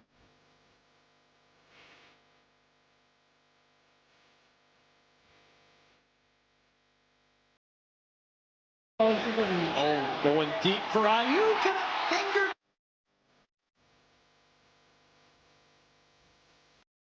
There you go. Well done. Well done. Nice little video there. One of the, I get there's a lot of people that I think just the Mr. Irrelevant or maybe the look. They just can't get over the Mr. Irrelevant. They just can't. I don't know why. Yeah. They just can't. Nationally, they can't. They can't. And it's just, it's just he doesn't quite have the look. And it's like, I think part of the reason that people like Trey Lance was just because he looked like they wanted the player to look like. Yeah. They wanted an athlete. They wanted somebody who's big and strong and powerful looking. And he fit the description of what people thought they wanted in a quarterback, except this little wrinkle he couldn't really play. Exactly. Well, and I don't know if people will get back to this, but it's like, here's a guy who played for 4 years and, had a lot of reps, and it was just a lot different than what Trey Lance went through. I was having a conversation with my kid, and people are going to a lot of people will disagree with this, and that's fine. If Tennessee, if the Niners called Tennessee for the first pick in the draft and said, tell you what, we'll give you Brock Purdy for the first pick, which will become Cam Ward, Tennessee would have jumped at it. They would have paid Brock Purdy the money. Brock Purdy's 26 years old. They would have been guaranteed a top 10 quarterback and sometimes a top 5 quarterback. They would have done it in a second. I watched Cam Ward play at Washington State for a couple of years before he went to Miami, a high-profile program. Cam Ward was never talked about as the first overall pick in the draft. Maybe Cam Ward's going to be great, but I know this. We know what Brock Purdy is. So I'm just telling you, Brock Purdy, any of those teams in the top 5, but even Tennessee at number 1, they would have traded for Brock Purdy in the number 1 pick. The guy can play. I mean, everybody's looking at last year, and they're criticizing him for what happened. And as Robert Griffin III said, as you played a little bit earlier, every great quarterback has great players around him. They lost McCaffrey, he lost Ayuk. He had a first-round pick in Pearsall that he had never played with. The offensive line was below average. Those sound like excuses, and I understand that, but they're explanations. Brock's first 2 years in the league, he was as good as it gets. If he had enough attempts, he'd have the highest quarterback rating of all time. He's broken the record for yards for the 49ers. They had guys named Montana and Young play the position. He's got the most yards ever, 30-plus touchdown season. Went to a Super Bowl and an NFC Championship game in his first 2 years. Why shouldn't he be paid again? Because he was picked 262 and people can't get over that? It's ridiculous. Or that, his arm is not at the top of the scale or whatever. I mean, he's got what I would call requisite arm strength. I think he's got enough arm strength. Demo but he's not Lenore Chad here. Pennington, right? I mean, that's the difference. No. There's a situation in which there's just not enough, and people get so enamored with, you can throw it. Like, okay, he's not Anthony Richardson. Who'd you rather have? Richardson can throw it through a wall. He can run a sub 4.40. Like people. That's why people make mistakes, is because they look at the physical side of the game and they don't value enough. And this is across the board. Brock Purdy has some of the best recognition skills and mental skills at the position in the league. But for some reason, and again, on a national level, they look at it and they say, he's not 6'4", he can't throw it through a wall, he doesn't run a 4.3, he can't play the position. We all know that that's ridiculous, but that's how people judge it. Oh, I know. And he's proving that he can. Demo Lenore weighs in here. He says, they can't deny you now. Greatest story in the world. Another example of his teammates that love Brock Purdy. There's, he's very, I'll say this too about Brock Purdy. I mean, he's just a very, very competitive guy. I remember I walked up to Brandon Allen, and I was doing an interview with Brandon Allen middle of the year, and I said, hey, Brandon, I hear you're a pretty good golfer. I go, you ever take Brock out? And he's like, no, man, I'd take his money. That's what he said. He goes, I'd take his money. I'm way better than him. And I said, oh, really? Really? And he goes, oh, yeah. I don't think he plays that much and this and that. So now it's the press. This is like on a Thursday. So now it's the presser, and it's kind of a lull in the presser. And I go, hey, Brock, I was talking to Brandon Allen earlier, and he was saying that he's the best golfer on the team, and that he, if you guys golfed, he would take your money. And he gives me this look, John. John, it was hilarious. He gives me this look, and he goes, first thing he says is, he said that? He said that? And I'm like, yeah, he said that. He's definitely one of those guys. He said that. And then he goes, well, when my dad was, when I was growing up, I used to, I'd go with my dad golfing, but when my dad would golf, I'd fish the ponds on the course. And I said, oh, really? And he goes, yeah, but you know what? I've been battling this elbow thing this off season, but you tell Brandon, I'm going to get this elbow right, and then I'm going to get good enough, and I'm going to take his money. You tell him that. He is. I mean, you can't make this stuff up. It's like, no. This guy wants to win. He wants to win. And wanting to win, you would swear that everybody wants to win. No. Everybody would rather win. There's a difference between I'd rather win and I want to win. Everybody would rather win. Brock Purdy wants to win. It doesn't matter what he's playing. He wants to win. And look, I said this before. I'll say it again. You watch within the next couple of weeks. Brock just got paid that $181 million guarantee. He could have afforded it before, but now he really can. He wasn't going to do anything away from the team before he signed the contract, because if he gets hurt, then he doesn't get any money. So now that he's got the money signed, there's going to be a powwow down in San Diego, and they're going to have all the receivers and all the offensive linemen. He's going to buy him steaks, and they're going to all throw together, and he's going to do that whole thing that all these quarterbacks do. And that's when you get better in the offseason, because it's so screwy how much, because the players union they've negotiated this, you can't be there that much. And so it's not going to be enough for him to just get on the same, like Ricky Pearsall, for example.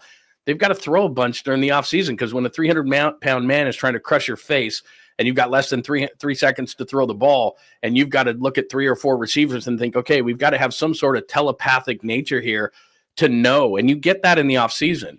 And so unlike offseason, the last 2 offseasons, remember, Brock's rookie year, he's doing the robotic shoulder. Last year, Ayuk and a lot of these guys, and Pearsall get shot. He hasn't had the opportunity to take these guys in the offseason, the guys who are all going to start and throw the ball with him, and take them off. And now he's got all this money, and now he's got a future in which he's guaranteed this money. They're going to go off, and they're going to go together, and that's going to make a difference. Remember when Harbaugh's first year, before Harbaugh even started coaching, we had an NFL lockout, right? And Alex Smith took all the guys, and they had to do it locally, and they were down in San Jose State. Exactly, yeah. Right. And they threw the ball, and they credited that as something that, really helped them come together. Brock's going to do that, because remember, he hasn't had an opportunity to do that with Ricky Pearsall. And Brandon was hurt last year, and that's what you get, camaraderie out of that. All these good things happen, and then you come back and you're ready for training camp. He's got the ability. This is why this thing is so important. You're sending a message. The Niners have changed their tune. They signed Kittle early. They signed Brock early. Now these guys can all, and everyone's relaxed now. And it's just, you get this offseason in which you can have a regular offseason, and they just haven't had that opportunity. And, look, Pearsall's going to step up. This is Jennings last year. Ayuk's coming back from an injury. McCaffrey's coming back. They're going to pull all these guys together. They're going to go down there, and Brock's going to pay for everything, and everybody's going to feel good, and they're going to come to camp. And like I said, that last place schedule is going to help him a hell of a lot. But this is a big thing, not only that he signs the contract, but the timing in which he signs the contract, so they can have a consistent offseason. To me, okay, so I'm going to show you share the screen and show you the top 10 paid quarterbacks in this graphic on Twitter. So here's the graphic from 33rd Team. Mm-hmm. The 10 highest paid quarterbacks in football. Number 1, Dak. Number 2, Josh Allen. Number 3, tied for number 2, Trevor Lawrence. Also tied for number 2, Joe Burrow. Also tied for number 2, Jordan Love. 6th is Tua Tagovailoa. Tied for 7th would be Jared Goff, Brock Purdy. 9th is Herbert. 10th is Lamar. Of those 10 quarterbacks, only 3 of them have taken their team to a Super Bowl, and none has won it. Yeah.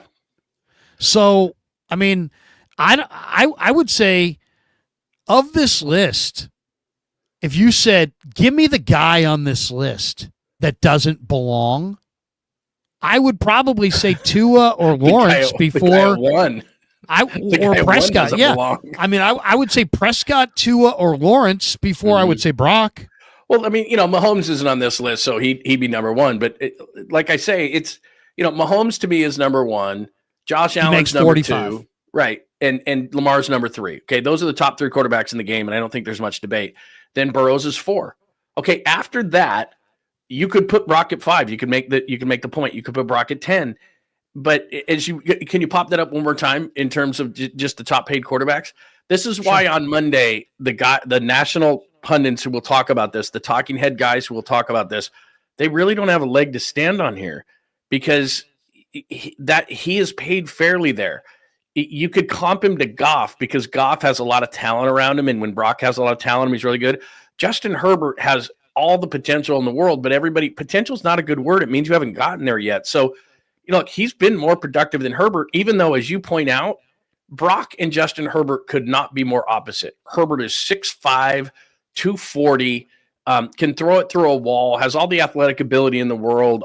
He's got everything, but he hasn't done what Brock has done. So 10 out of 10 GMs would take Justin Herbert over Brock Purdy, but Brock Purdy's been the better quarterback. So you can't who would bitch and moan about that? He's as good or better than Goff. He's better than Tua. He's better than Jordan Love. He's better than Trevor Lawrence. He's better than Dak Prescott. How would anybody complain about where Brock Purdy is on that list? That's a fair contract. Now, if he got, $60 million, or if he was ahead of Josh Allen, yeah, you could complain about his contract. But it's where he is in that pecking order is completely fair. Yeah, I mean, how could you argue against that? Now, the argument is, I don't want to pay Brock at all, right? Right. I don't want to pay Brock because, I mean, and I've heard lots of people suggest this. Oh, the 49ers ought to let Brock walk and go sign Aaron Rodgers and then draft Shedeur Sanders, or, I mean, I've heard people suggest that, and it's like, you have no idea. First of all, you're going to be the very first person absolutely ripping them to shreds when that doesn't work. Right. And, the bottom line is, it's like, why would you take a chance with a rookie quarterback That's what I'm saying the about failure Tennessee. rate's so high? Let me ask you that. Okay, the Niners called Tennessee. Not that they would, but let's say the opposite happened where Brock Purdy's camp, they're just being a-holes, and they're like, look, we're better than Dak Prescott. We want 60, or you can move me. Okay, well, that never happened because we know this. You and I both know this, that they were having positive discussions. He's showing up at camps and OTAs and off-season activities. So that told you the whole time that they were having positive discussions. But let's say they weren't. Let's say that Brock was going, you know what? The hell with this. I should be the highest paid. I should get $60 million. I'm better than Dak Prescott, this, that, and the other. If they were having those negative conversations and they called Tennessee and said, hey, we'll give you Brock Purdy. You give us the first pick. Tennessee would say yes before the Niners even had the question out of their mouth. Cam Ward's not a great prospect. He might be a good quarterback in this league. I don't know. But like I said, I'm like you. I'm a college football junkie. I watched Cam Ward a ton at Washington State. There was nobody who ever said that Cam Ward was going to be a first-round pick. He goes to Miami, has a really nice year. I'm not saying he didn't. But now all of a sudden he's the first pick in the draft? Jackson Dart is a first-round pick? I'm sorry, man. Brock Purdy is better than those guys. Cam Ward's got a lot of question marks to me. And so I think it puts it in perspective in that Brock's a really good quarterback. And you can win with Brock Purdy. Like you said, one defensive stand for the 49ers, they're Super Bowl champions. And he wasn't like 4th and 1. They stopped Mahomes. He's a Super Bowl champion. I don't think one person would have a problem if he made $60 million if the Niners defense makes one stop. So because they didn't, then he's not worth it. I know. It's just weird. Well, this bottom line oriented, it's like, if you've won, Right. you've done it all. And it's like, there are people that, on Super Bowl Sunday were like, Jalen Hurts is now clearly, it's like, what? He's clearly the quarterback of the best team in football. I mean, That's exactly right. true. Like, he's been Is he better than elevated to- Mahomes now? No, Yeah. but he beat Mahomes. So I Yeah. guess, on some a great point. simplistic level, he's better than Mahomes. On some simplistic level, Eli Manning's better than Tom Brady. By the way, here's Tom Brady. Brock Purdy's first win ever I was there. In fact, I went to the Brady. You know what's funny? I knew it was Brady's last year, so I went to the Brady press conference when Brock Purdy won his first game because I wanted to hear Tom.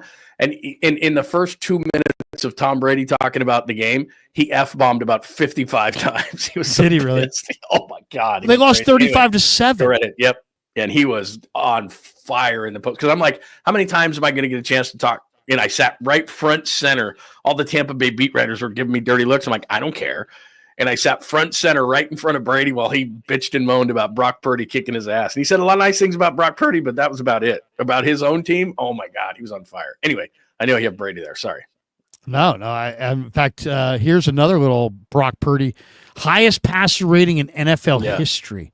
Yeah, but Brock Purdy has the highest passer rating in NFL history, ahead of Rodgers, ahead of Mahomes, ahead of every Hall of Famer.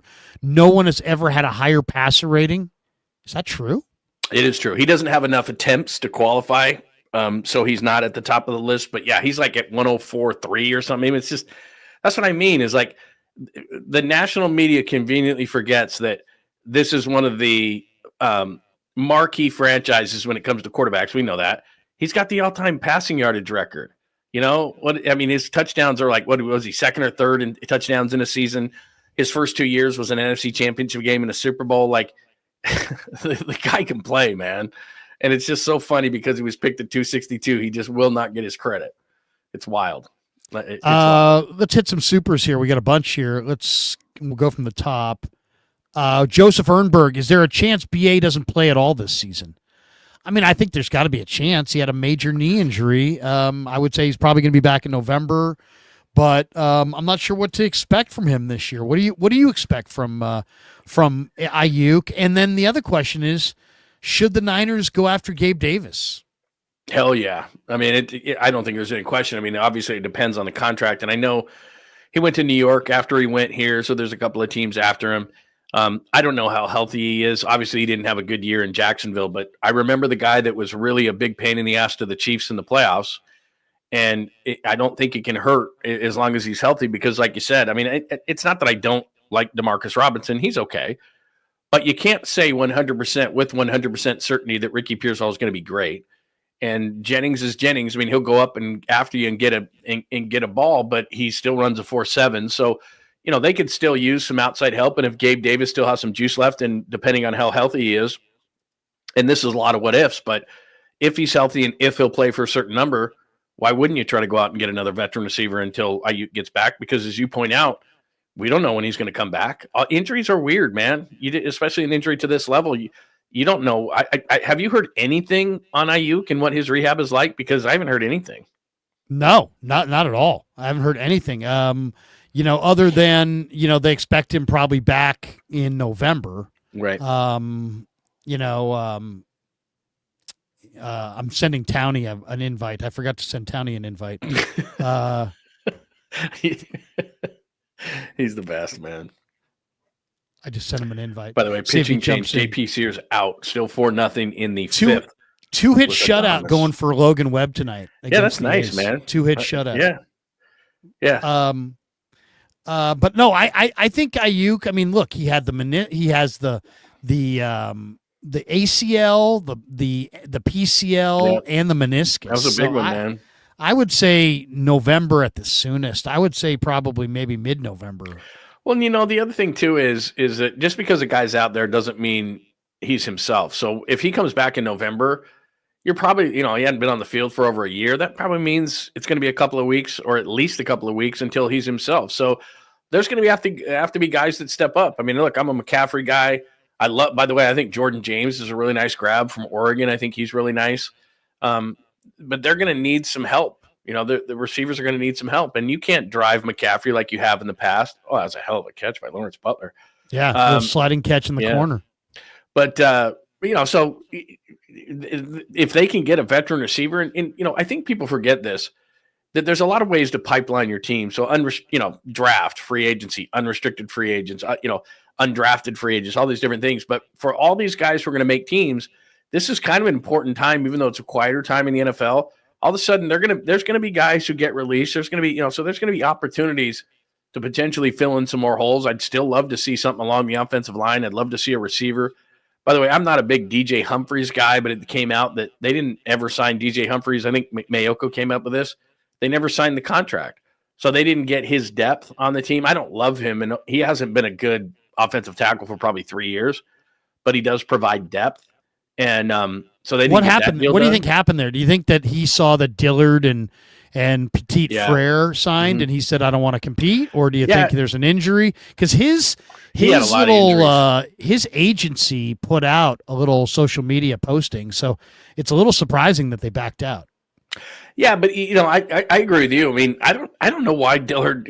That's just the way the draft works. But like Dillard was a really nice player at Washington State, and he's gone through a few teams now. I know he was drafted by Philly in the first round. There was another team I can't remember. Was it Kansas City, wherever he was last? But I mean, guy's 6'5", 315. He's really athletic. He was a nice player coming out of college. So why not? The 49ers take a look at him. Maybe he could be a guard. I mean, I don't know. And then, like you said, Petit Frere was a guy that was out of Ohio State. And I remember him at Ohio State. He was an effective player. They've put out a bunch of good offensive linemen in the league. So why not look at these couple of guys that they have? Because, look, they're set at tackle. I don't love the center. I know you don't either.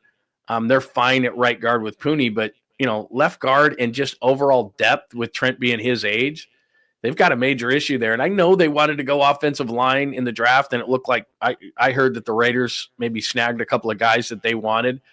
But reality is you don't get any kind of points for efforting. They didn't get anything along the offensive line. So at the very least, they need some depth there because they're hurting. They're really hurting for depth. That's interesting. I'm looking at a story here online. Jets predicted to cut ties with $6 million Robert Saleh, Joe Douglas regime draft steal. Let's see who they're talking about here. By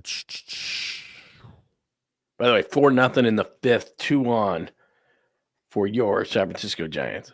I might be a little bit behind here. Like I said, I'm on an app here watching this. Malachi Corley. Oh, the receiver? Malachi Western Corley. Kentucky guy. Yeah, a lot of people comped into Debo, actually. He was really inexperienced. That's the thing is, people do these comps, and they're really not fair. Okay, this is interesting, John. So Malachi Corley, Western Kentucky Hilltoppers. He's only going into his second year, isn't he? I mean, right. He was a rookie last year. He received only 6 targets all last season in his rookie year. He caught 3 of them for 16 yards without a touchdown.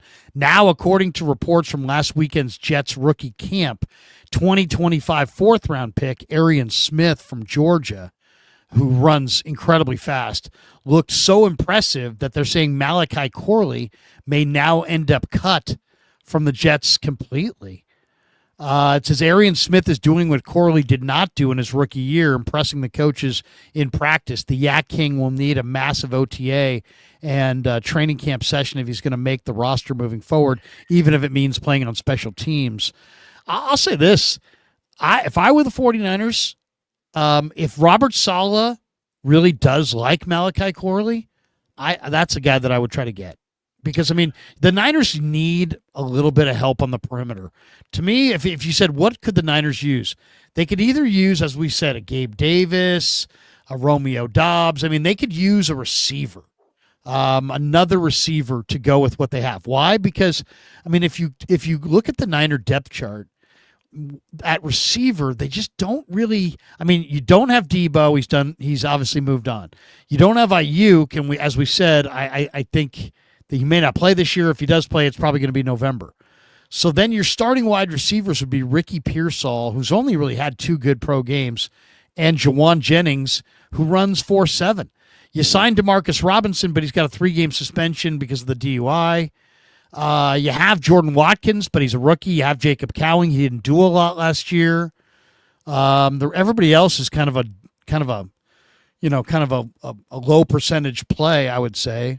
If they could find a receiver or a corner, I think those are two positions I'd love to add. By the way, I want to answer your question, but as everybody is talking about, for some reason, Lamont, I'm zoned out too. Lamont Wade Jr. is up. I bet you cannot guess what he did. Struck out? Yeah, he struck out, and it was a terrible. Dude, pitch. He's terrible, and he's horrible. hitting the $154, and I've just, is he what is the deal? Why is he related to? Is he related to Melvin? I mean, there's got to be naked pictures here because what's going on here? Here's the thing.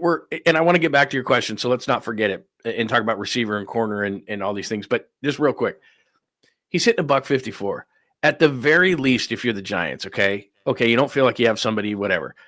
At the very least, don't you have to put him in the minors for a while and say he's got to strain this or that, and at least try to say, okay, let's work on your swing a little bit. Let's get a different, viewpoint. Let's talk to the, Sacramento's hitting coach, or let's get some hitting, coordinators in here, and let's try to mess with your swing. They're just banging their head against the wall for a guy, and we're a quarter of the way into the season, Krug. Like, we're not early anymore. We're more than 25% into the season, and the guy's hitting $154, and his at-bats are shit. I mean, it's not like, oh, well, the exit velocities are really good, so, we just got to keep him in there. He's just hitting some bad luck. He's awful. And here was a guy who had like an on-base percentage of like 480 at a point last year. Like, he's terrible.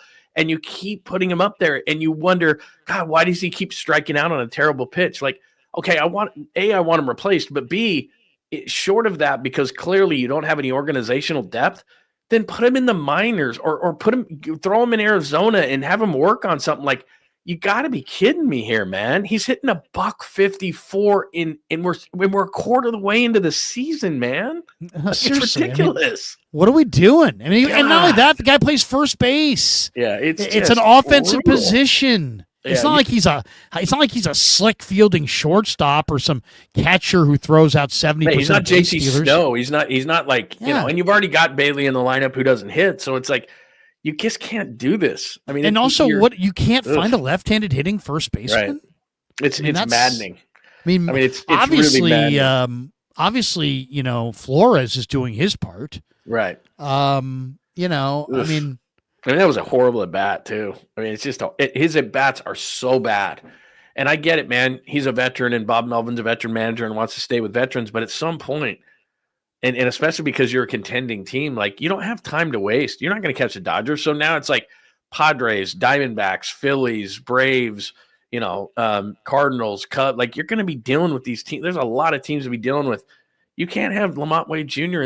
He can't be in the lineup. He can't be at the plate. Like, at least throw him down to the minors and have somebody else take a look at his swing and say, what can we do here? It's just ridiculous. Anyway, it's bad. All right. So Eldridge is starting to pop homers. Yeah, I saw him hit one the other night. Yeah. They got to try something. I mean, look, Eldridge isn't ready for the majors. I understand that, and he had an injury and everything, but he couldn't be worse. I mean, seriously, $154. I mean, well, if nothing else, can Luciano play first at all, or no? Is he a complete iron glove? He probably is. Probably. Oh my God, man. But I mean, go find somebody. Brutal. Jesus. Yeah, this is Andrew brutal. Vaughn. Go make a trade. Go. I mean, seriously, I think it's funny you say that, because I know you and I last week talked to Andrew Vaughn. He's hitting $188 with the White Sox. I get it, but man, he's got to have more upside than Lamont Wade Jr. And the Sox know they're not going anywhere. So why not just I don't know, take a flyer on Andrew Vaughn, throw them a flyer. They throw you a flyer. You try Andrew Vaughn at first base. Like, he's having a terrible year. I'm not saying he's not, but my God. Logan Webb just struck out a guy. We're through 6 now at down at Oracle Park. 4-0 Giants. A's held to 2 hits. Okay, you asked a question. You asked a question about receivers, right? I'm just saying, it's like, yeah, sure. I mean, okay. What do the Niners need after the draft and free agency, and now they've signed Brock? What do they really need? I mean, they went 6-11 last year. They had the 29th rated run defense, and obviously everything they've done this offseason in the draft, the entire first 5 picks were all about that run D. So they definitely addressed the 29th rated run D. They definitely addressed the fact they were 32nd in special teams DVOA. By getting a new coordinator and changing lots of things on special teams. They signed a lot of special teams guys. They did. Oh my God. Now, the other one, they were 32nd in separation at wide receiver. So I don't know. I mean, have the Niners done enough to improve their situation? I mean, there's a lot of people like Schefter going, the Niners, they got a lot of holes right now. What do you think last year was? What you think? You think they have more holes this year than last year? I think they have more holes last year than this year. I'm just concerned defensively. If I had to, look, they did what they did. They drafted 3 new defensive linemen in West, Collins, and obviously Mikael Williams that are going to have to play and play well. So they've addressed it. Linebacker, they picked up Nick Martin. I was stunned by how small Nick Martin is, but okay, he's fast, and that's kind of that linebacker / safety, which he's going to play. The big thing to me is the secondary. Is there a safety that's going to shake free? Because with Malik Mustafa's injury, they signed guys like Jason Pinnock, who's he's a special teams guy. And then I just don't trust Jair Brown, his speed, especially playing deep safety. I don't love. They could use another corner. I don't believe in Trey Brown. He was hurt way too much with the Seahawks. My major concern at this point would be secondary related, especially with those safeties. I remember last offseason that Justin Simmons sat around forever and then he finally signed late with the Falcons. I mean, is there somebody like that a couple of years ago when they signed Gibson late in the process? That kind of happens with safeties, but safety is a position that veterans can play for a long time because they're playing center field and they see what the offense is going to do and they're smart. And adding a veteran like that, especially, Demo Lenore is a nice player, but he's still young. Renardo Green, I have trust in, but he's going into his second year. Jair Brown makes mistakes and he can't make up for it with his speed. And now Malik Mustafa is out.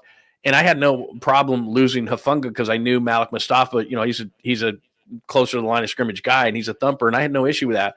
But now you're looking at the secondary going, you are really young back there. And they could really use, what they got a couple of years ago, which is like a guy like Gibson who comes in at the last minute and is like, okay, a pair of veteran eyes, a set of veteran eyes at your deepest level, at your, where big plays, if you screw up, are going to happen. I don't know who's out there. I did not check today, but it would be nice to see if they could get some kind of a veteran set of eyes at safety. I think that could be their biggest need at this point. Well, I mean, that would help. I will say this. I'm a little bit encouraged from, I went back and I was going through some of the draft stuff I had from earlier in the year, from some of the All-Star games and the East-West Shrine game. And I stumbled into the East-West Shrine game and I watched, and Marcus Siegel, who the Niners drafted, the K-State kid they got in the 5th round, he is a hitter. I'll say that. He had a big hit on the sideline in that game. I mean, a huge hit. And he runs 4.37. So, the Mustafa injury is a killer because, he was going to start. He's probably going to be their best secondary player. Now you're not going to have him at least to start the year. You have Pinnock, you have Richie Grant, but I think Marcus Siegel there's a chance that Siegel with 4.37 speed and the desire to hit, he might be a starter at free safety to start the year. Yeah, no, they need so many players to step up, young players defensively at every level, no more than the defensive line. But I hope that somebody can shake free out of the secondary because or from a safety position, because I just think they need a veteran back there to see things to help guys. And I agree with you. I think Siegel, that's kind of a nice pickup. I think it's very underrated. I think that he might be able to be something, but young players get fooled all the time in the secondary. What that means is you just gave up a 75-yard touchdown, And I would really feel great if they could get somebody that because at every level, so the defensive line is going to rely on a lot of youth, but at least Bosa's there. The next level, whether it be Winters or Martin, whomever is going to step up next to Fred, young, but Fred's there. In the secondary, as much as I like Demo Lenore, and I do, they need an adult in the room, I think. And having a safety back there like that is a really nice luxury to have. Like I said, I know I keep going back to Gibson, but I remember, and you've talked to him too, I remember sitting down with Gibson at training camp, and you could just tell the dude just knew what he was talking about. Plus the dude's got arms like, are you kidding me? The only thing about Gibson is I thought Brown. I'm not saying he comes back. I'm not saying he comes back. I'm just saying a couple years ago when he did, I thought that was a really nice thing for the 49ers. Yeah. I think, Jair Brown kind of reminds me a lot of Gibson. I mean, he's not a great coverage player, but he's got a good sticky hands for the ball, and he can hit. I mean, he can be physical, but he's not a great coverage player, but he's got a good, if the ball gets tipped in the air, Jair Brown can come away with it. Same with Tayshaun Gibson. Keyshawn McMillan says, just here to laugh at the BP haters. And he's saying, he's naming Grant. Grant is a BP hater. Joseph Ernberg, 17-0 Niners win Super Bowl. Purdy, 52 touchdowns to 11 interceptions. That would be nice. Seems a little high. Sure. Harry Johnson, yes. We need Raj on the show. Where's Raj? Raj is probably getting a little Friday night off time for sure. Yeah, see, we're the only ones who do a Friday night show. I mean, we do the bottom of the pint. We watch the Giants here. They're up 4-0 in the sixth. You know, look who's in the green room. Look who's in the green room. We got to bring him to this. We got to bring him to the show because he's one of my personal favorites. Townie brings Chris Townsend Productions presents. Are you kidding me? Mac Shooty Babbitt. Oh, you're kidding. Wait a second. I got to move the screen here. Wait, I got to go over here. Let me do it. Wait, I'll do it right here. Wait, there we go.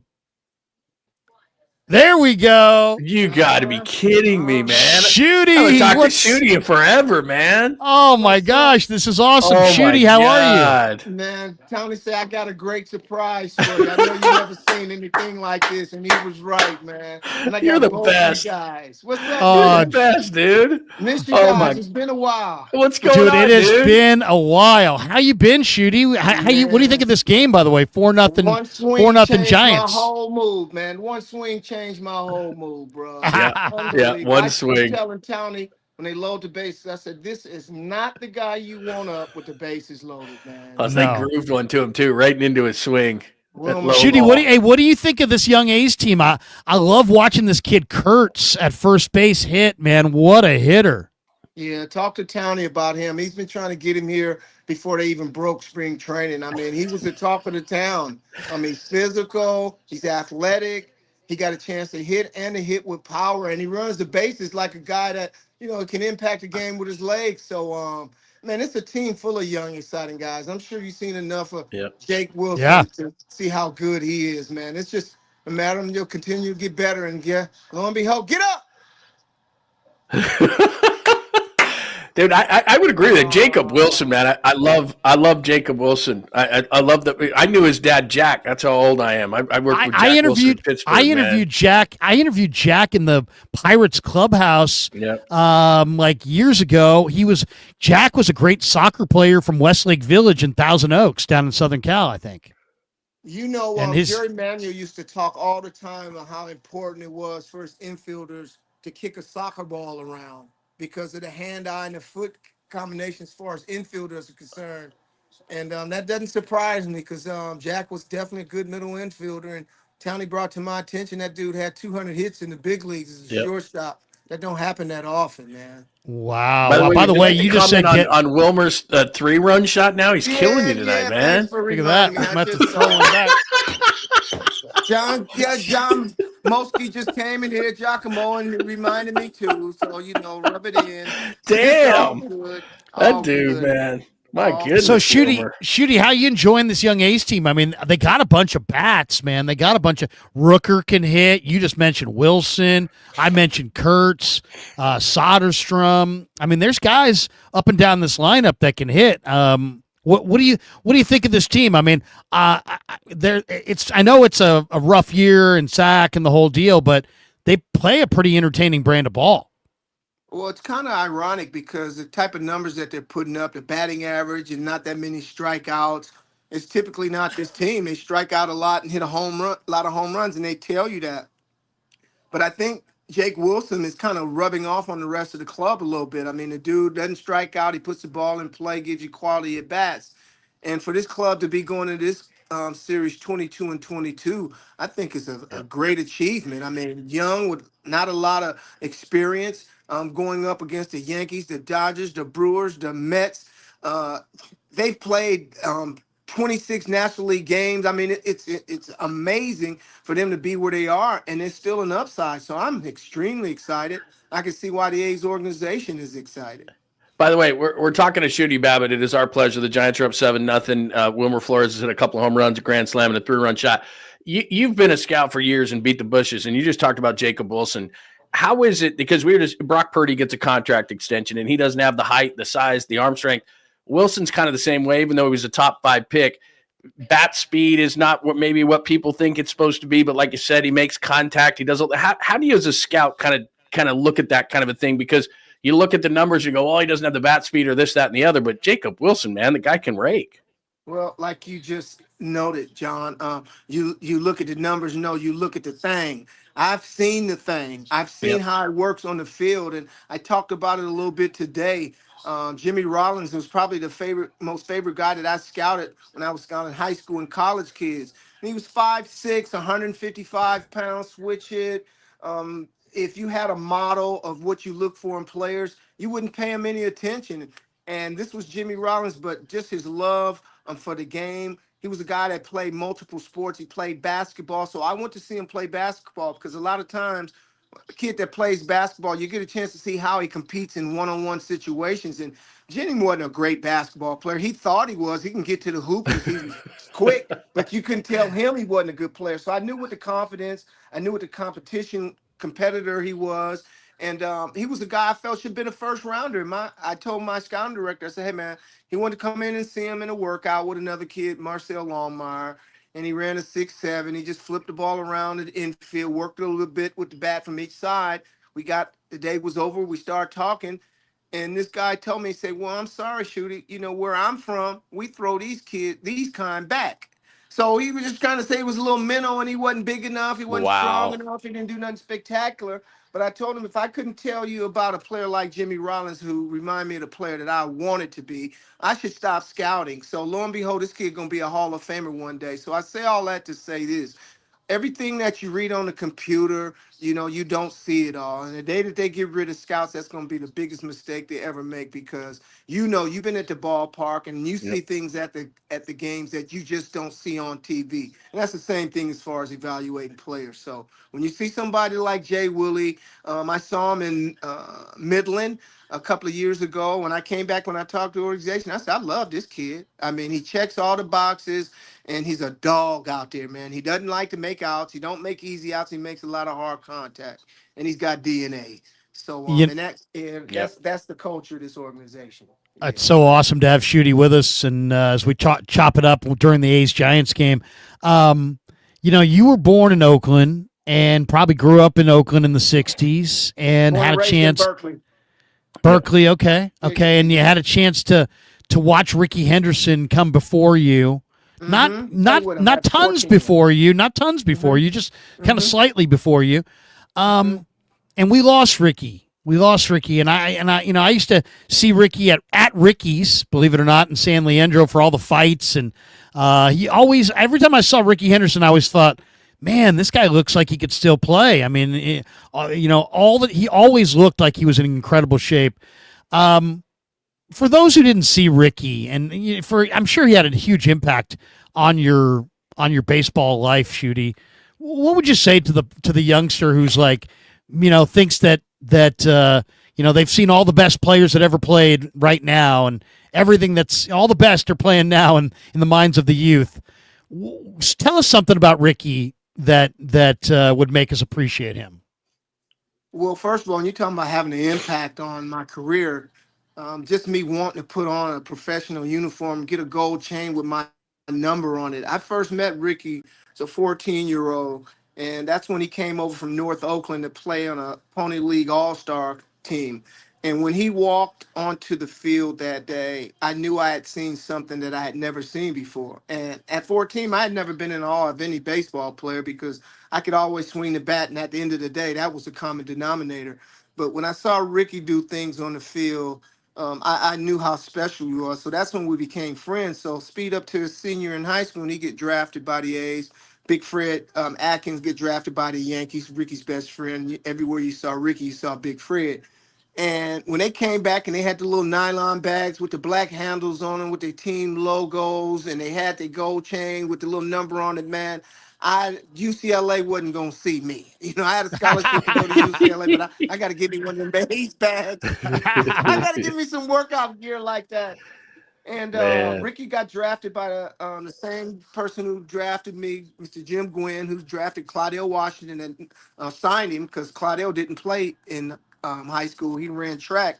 Mr. Gwynn signed him off a semi-pro.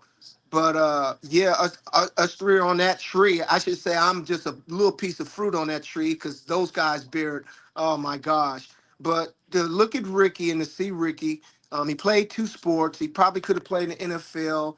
as a running back. A lot of people compared him to Tony Dorsett, but he was this incredible athlete that just loved to play sports, and he was a competitor. I don't care if it was pool, ping pong, flipping quarters, shooting dice. It didn't matter. You know, Ricky didn't like to lose at anything, man. So, but he was a loyal person. He didn't have a lot of friends, but the ones that he did, he kept close to him because, you know, it's hard to be somebody like Ricky Henderson and everybody not say that to your friend. You know how that goes. But he was loyal to the people around him. And in my humble opinion, from what I've seen in my lifetime, and that's all I can gauge things on, he's in the top 5 players that I ever seen in my life. You know, and Willie Mays is definitely the best. So special talent. We've been having this debate the last couple of days, Townie and I, about Townie say that the leadoff hitter is a dinosaur in the game now, and they're going the other way. And yeah, I guess so. If there's no more Ricky Hendersons or guys alike, you're not going to have any choice but to do so. But he's going to be missed, man. The impact, the joy, the flair, you know, just everything. And if anybody thought that Ricky was a guy who didn't like to play, he had a bad reputation, not want to play day games after night games, he loved to play. And if you ever seen Ricky in just his shorts, man, and you see this body that this dude had, I mean, physical specimen. And the way he played the game, these guys are out there head first sliding now with boxing gloves on. They can't slide. They try to head first slide. Exactly. They don't even do that.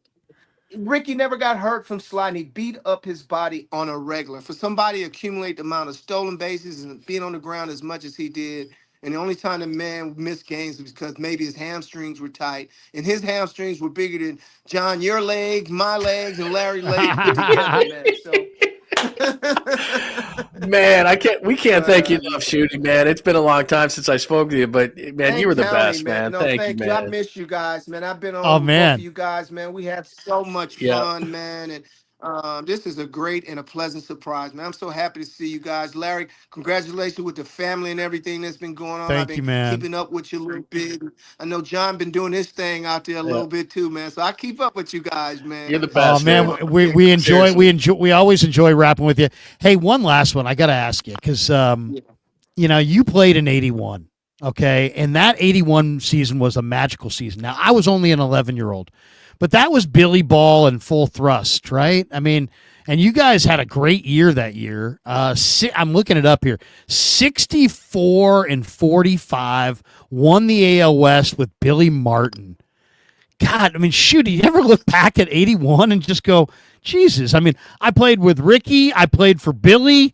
That 81 season had to be just how many times in your life since have you thought about that incredible Major League season of 81? Man, you know, if I could reach through this screen and kiss you and hug you, Larry, I would. Because just for you to give me the dap like that, man, because, you know, Billy Bean told me, man, I never seen somebody stretch a year in the big leagues into a career like you have, man. And it's amazing. But it's my life. It's wonderful. We were talking about it on pregame today about the good teams. You can always remember the players. And I remember those playoffs like it was yesterday because we went up against Kansas City, we beat them, then we lost to the Yankees in the next round. But you think about those teams, man. You think about those Royals. You got Frank White, and you got George Brett, Oh and you man, got Hal Email McRae. Washington, Oden, Hal McRae with his those helmet guys are on so the on good. the on deck second, looking to take second basemen out in the left field and stuff, man. So Dan Quisenberry, just go on and on, Yep. Larry. But it was a special time in my life.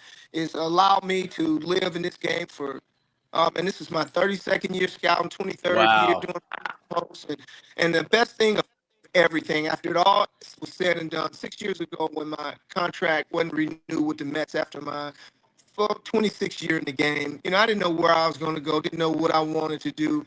Made a phone call, man, and you know me, I get to talking too fast sometimes. And Billy told me, man, slow down, just slow down. Don't worry, I got you. Okay, you know, you've represented this organization better than some people that have worked here for the last 30 years. And I don't know what I have, but I'll find something for you. And over the last couple of years, man, they have treated me like one of my numbers was up on that wall out there. And let me share this with you. Do you know that I am the only Oakland A and the last standing to ever have a statue at the Oakland Coliseum. It was a No, I did cardboard not know that. trash out there, but it was the last standing one. Wow. That is awesome. That is awesome. You're Shooty, great, man. you're cutting out a little bit, so we'll let you go. But hey, man, I love you. I love you, and I'm so you, glad. Shooty. I'm so glad that we had a chance to connect with you tonight. Tell Townie we'll shout at him in a few days, and have a great call in the post game tonight, boys. Thanks a lot. Keep lifting us up, man. I'm looking for this. Me and Tony, we're going to do this, man. Appreciate it, bro. Very cool. All righty. Take care, Shooty. Have a great night. See you, Shooty. The great Shooty Babbitt. I can't tell you that. I love Shooty, man. When I moved here and started doing radio, and we were the home of the A's on 95.7, Shooty was a weekly guest of ours, and I had never talked to him before in my life before 2010. And the dude, I mean, I would so look forward to talking to him because he's, as you can tell there, if you've never talked to Shooty or heard Shooty, he's so infectious. He's so positive. He's so fun. He knows the game. Like he had just said there, he was with the Mets for like 26 years as a scout. You could sit by him. I remember sitting by him in a game. He would never say things about guys publicly or anything like that, but I remember sitting by him, and it was ironically enough an A's Giants game, and I was in the middle of him and Bip Roberts. And these two guys know so much about baseball, and they were sitting there every batter that would come to the plate. Shooty go, this is where his hole is. This is where they're going to pitch him. This is like everything Shooty said was right on point. This is what they'll do. Oh, it's a 2-2 pitch. They're going to throw him this. They're going to try to do this. They're just like your brain is about ready to blow because between those two guys talking about the pitcher batter matchup, sitting between those guys was so cool. But you can tell right there. I mean, Shooty's got such positivity, and he's such a good guy, and he's such a fun guy. And I just remember every week I would always look forward. I think it was like Tuesdays. I would always look forward to Shooty because his by nature, he's just one of the most positive people you could ever meet in your life. He's awesome. The best. I mean, he is the best. awesome. If you are not feeling good and you need to That was feel awesome, good, by the way. That was so cool. Yeah. If you're not feeling good and you want to feel good, go get him. Go get him and put that was him on. cool that Townie did that, man. Because he's just Townie's one of the man. Honestly, he's one of the good ones. And I know that with the A's going to Sacramento and what happened with them and everything like that. But, Shooty was calling games there for a while. And then, of course, he does the stuff with Townie on the pre and the post. But, I mean, he's just, you meet a bunch of people in this business. A lot of them have egos or this, that, and the other in the way that media is nowadays. That dude is one of the most true and real people that you ever meet in your life. I mean, the way he just was is the way how he is in his life. I mean, that's the way he is. He's awesome. Oh, and you name my other favorite, too. I love Bip. Bip and I go way back. I volunteered my time for the TLC for kids field renovations, right? And they did a lot of them in Richmond, at Oakland, Berkeley, and all throughout the Bay Area. Fields that needed to be renovated, San Francisco, and they would come in there. O.C. Jones and Sons, Kelly Colander, the great Kelly Colander. Brent Jones was a big part of it. Ryan Crawford, the sales guy from Cambiard, now with Odyssey, I believe, ran the thing. And Bip was one of the guys who promoted it. And I found out about this program, and I'm like, you got to be kidding me. So you guys, without any money on the community, you're using private funding, and you're rolling into disadvantaged neighborhoods in San Francisco, Oakland, Richmond, all throughout the Bay Area, and pouring hundreds of thousands of dollars in money as far as resodding, redoing dugouts, putting up backstops, all the different things that go into renovating, public parks that the city, the municipalities, the cost overruns, and so many municipalities are just overwrought. They can't possibly pay for these things. And I found out about this, and I'm like, this is an awesome program. And I remember telling Kelly Colander, I said, hey, man, I don't care where it is, when it is, or what you need. I'm there for you. I go, this is the coolest program I've ever heard. I've never heard of private, companies putting money into the community at this level. And Brent Jones was all into it. Bip was into it. And so Willie McGee was into it. So I did all the, like they would have a field dedication and I would do the emceeing. And I introduced Willie McGee, and I introduced Brent Jones, and I would introduce Bip, and they would talk and this and that, and introduce mayors and different people, who were involved with these projects. And just getting to know Bip and getting to know Shooty through the years. It's just these Good guys people. are really good people. Yeah, really, really good people. I mean, seriously, they're so salt to the earth and such good guys. And like I said, what you saw from Shooty right there is 100% what he's like. He's awesome. By the way, I know you'll never believe it, but Lamont Wade Jr. just struck out. I know that's a complete shock, but he did. And Bailey just flew out. Bailey can't hit it all. And that's a success for him. It's like, oh, I hit the ball. By the way, while we were talking to Shooty, it's a Wilmer night. I mean, grand slam, then a 3-run shot, and it's 7-0. So you'd think, if you just tuned into the game, you just tuned into us for bottom of the pint, you're like 7-0 Giants. They've dominated. It's been 2 at bats. It's been a grand slam by Flores and a 3-run shot by Flores. And by the way, the guy pitching right now for the A's went to my high school. He's a St. Lucie Wildcat. Matt Krueg. Yeah. Matt Krueg, he's obviously quite a bit younger than me, but he's a lefty. He was a Giant, and somehow he's now with the A's, and I forget exactly what trade he went away in. But Matt Krueg, former St. Ignatius Wildcat, on the mound tonight. Thomas Selman on the super chats. Go Niners! Happy they got it done. Love watching your channels daily from Georgia. Thank you. Oh, very cool, man. Yeah, very cool. Bay Area Chris is a chug for Purdy. Well done, Niners. Playoff bound. Okay. Skills report. Flores has now played more games as a Giant than as a Met. That is nuts. He also played 89 games as a Diamondback. Guy can hit. Yeah, I mean, it's amazing. What's amazing about him? Skills is the best. What's amazing about him is, when he first came up, he was a shortstop. And the number one thing you think about Wilmer Flores before he came to the Giants was he thought he got traded and he was crying at shortstop for the Mets. Can you imagine Wilmer Flores at shortstop? I mean, he can barely play first base now. I mean, talk about a guy that's evolved because it's not that he was a bad hitter with the Mets. He was just okay, but he was a shortstop. You didn't really think of him as a hitter. Now it's like the dude can seriously rake. And if they had a first baseman, he could just DH. Don't you think by now he would get tired of that Friends theme? Yeah, I know. But he loves it. I mean, bro, mix it up. Plus, do you really think he still watches that? Like he said he learned English through that. And it's like, okay. But I mean, it's like, are you sure? I mean, hey, I'm not going to fault anybody for watching Jennifer Aniston back in her prime. Right. But, I mean, okay, if you were a big leaguer, what would your walk-up song be? Oh, that's a good question, man. Would you go with something like, thunderous, like, Walk by Pantera or something like that? Yeah, it would have to be a banger. Would you go with something classic, like AC/DC, Back in Black? That's not bad. I'd probably go like a chill, it's the Would you go country? Would you go country? I'm not. I just, you know what? To each their own, and I'm certainly not going to make fun of country. I've had to go to country concerts before because I don't mind country. I can live with. I can hang with some country. Wives. I'd definitely go with a band, like maybe some Red Hot Chili Peppers. Give it away now, or I don't know, it'd be something like that. But yeah, I wouldn't be country. That's not really my gig.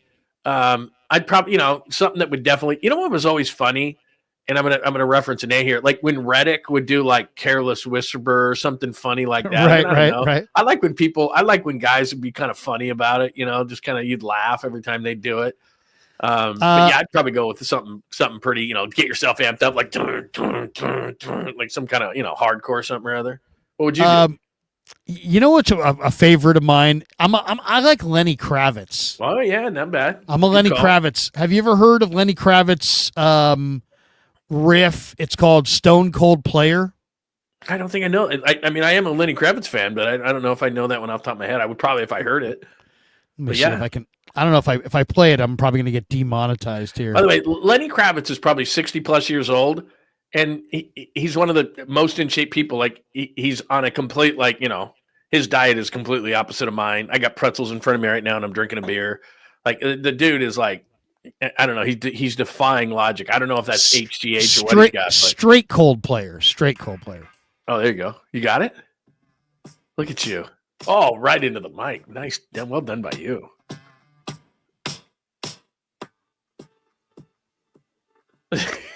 There you go. Little Lenny Kravitz. Hey, you can't go wrong with Lenny Kravitz. Is good, man. Seriously, that's a good call, man. I'm a big. Are you going to go my way or Mr. Always on the Run? Driver? Always on the Run. Yeah, I mean that's a great song. Always on the Run. You can't go wrong with him. You can't go wrong. He's 5'10" _lifer. Krueger down that beer like a true SI grad. Go Cats, class of 2003 here. Look at that. Look at that. Only a little bit younger than you. I'm class of 88. He's class of 2003, and yet we're bonding. Lander Film says here's $5. Just like, hey. I'm just the best kind. Like, all right, man. Thanks. I'm just like, hey, you know what? Appreciate it. That's it. Pine Needle in the house says Lamont Melvin Jr. That's for you, John and Larry. Yeah, there's got to be something. I mean, again, I'm not being negative, and we said at the beginning when we were going to do a bottom of the pint where we would have fun. But for the love of God, man, there's got to be naked pictures. There's got to be some sort of blackmail in some way, shape, or form. There has to be, something. Because I'll say this, so we got a lot of people in the house tonight. We almost have 2,000 people. A guy hitting a $154 who struck out twice tonight. Plus, here's the thing too: that was left on left. Like Bob Melvin's leaving Lamont Wade Jr. on. And remember when Lamont Wade Jr. first got here from Minnesota? He never was left on left. Like it was right-handed only. I think one year he had like 16 at bats against left-handed pitching. Like he's not facing a lefty, and he's hitting a $154, and Bob's leaving him in there against a lefty. Like. I know it's 7-0 and everything, but dude. Well, what do you think? I mean, do you think would you let Webb finish? He's at 94 pitches, but it's only the 8. Yeah, I think I might get him out. Yeah, he'll probably let him. You got a 7-0 lead, man. You got a 7-0 lead. Let somebody else finish it up, right?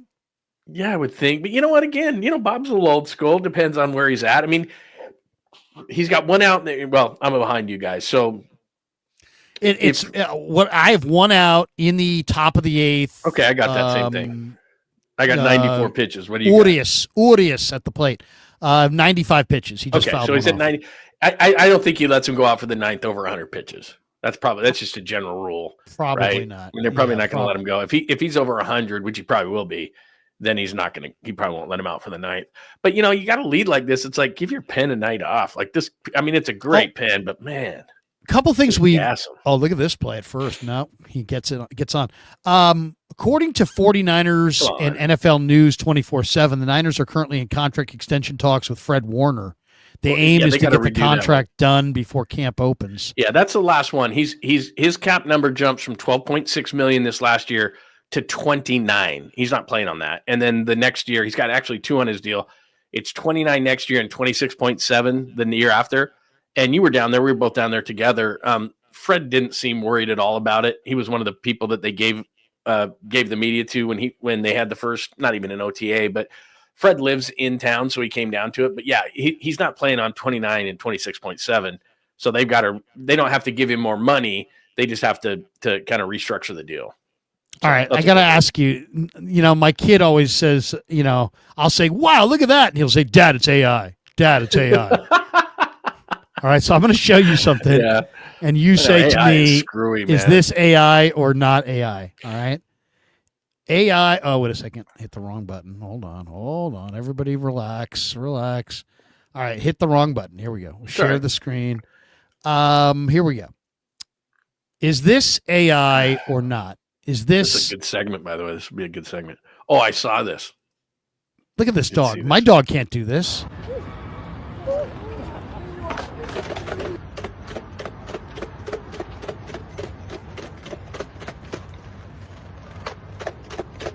What? I'm going to say AI. I don't think there's a dog that does that. Because watch this. Afterwards, he turns it. Watch this. Like, yeah, what's going on? Yeah, I'm just turning, just hanging. No way. I'm not buying it. I'm a skeptic, dog is super talented. That's a super talented dog. That might be real and it looks real, but is that a corgi? I'm not buying it. Yeah, it's a corgi. Smart. I mean, they're smart dogs. Look at that. And then he jumps back on it. And then gives himself a little push. Yeah, what do you think? I think that's that's got to be AI, right? And then he jumps off it. I mean, it's got to be the most talented corgi. Is when he then finishes and he turns the board. I don't know, man. What's the vote? It's got to be AI. It's got to be, doesn't it? Did you hear Did you hear the story? So do you know? Nobody clapped or anything. No, did you hear? I would have been like, "That's my dog. That's my dog." Right. That's what Well, Look at that. Another This part right crazy- here is the most amazing. Right here. Right. All of a sudden Right it's like, here. come on. Now that. I'm Come not buying on. it. Come It's not- on. call me a skeptic. I'm not buying Come it. on. That Not last buying it. little part there. No way. Did you hear the story? So this is another. So NBC is going to have the NBA next year. Obviously, TNT is going to be out. So the guy who voiced it's the NBA on NBC, like that guy, he's dead, right? Okay. So what they did was they went to his family. He's dead. They went to his family and said, "Hey, we want to still use him, so we'll give you a percentage of the rights to his voice, but we want to use him in AI." And the family said, okay. And so NBC is going to use a dead guy's voice, the same voice that NBC used in the 80s for like Jordan and stuff. It's Michael Jordan on NBC. It's the NBA on NBC. And that same guy has passed. And then they played it. They played the AI. It sounds exactly like the guy. He's dead. And they're going to give a percentage to the family.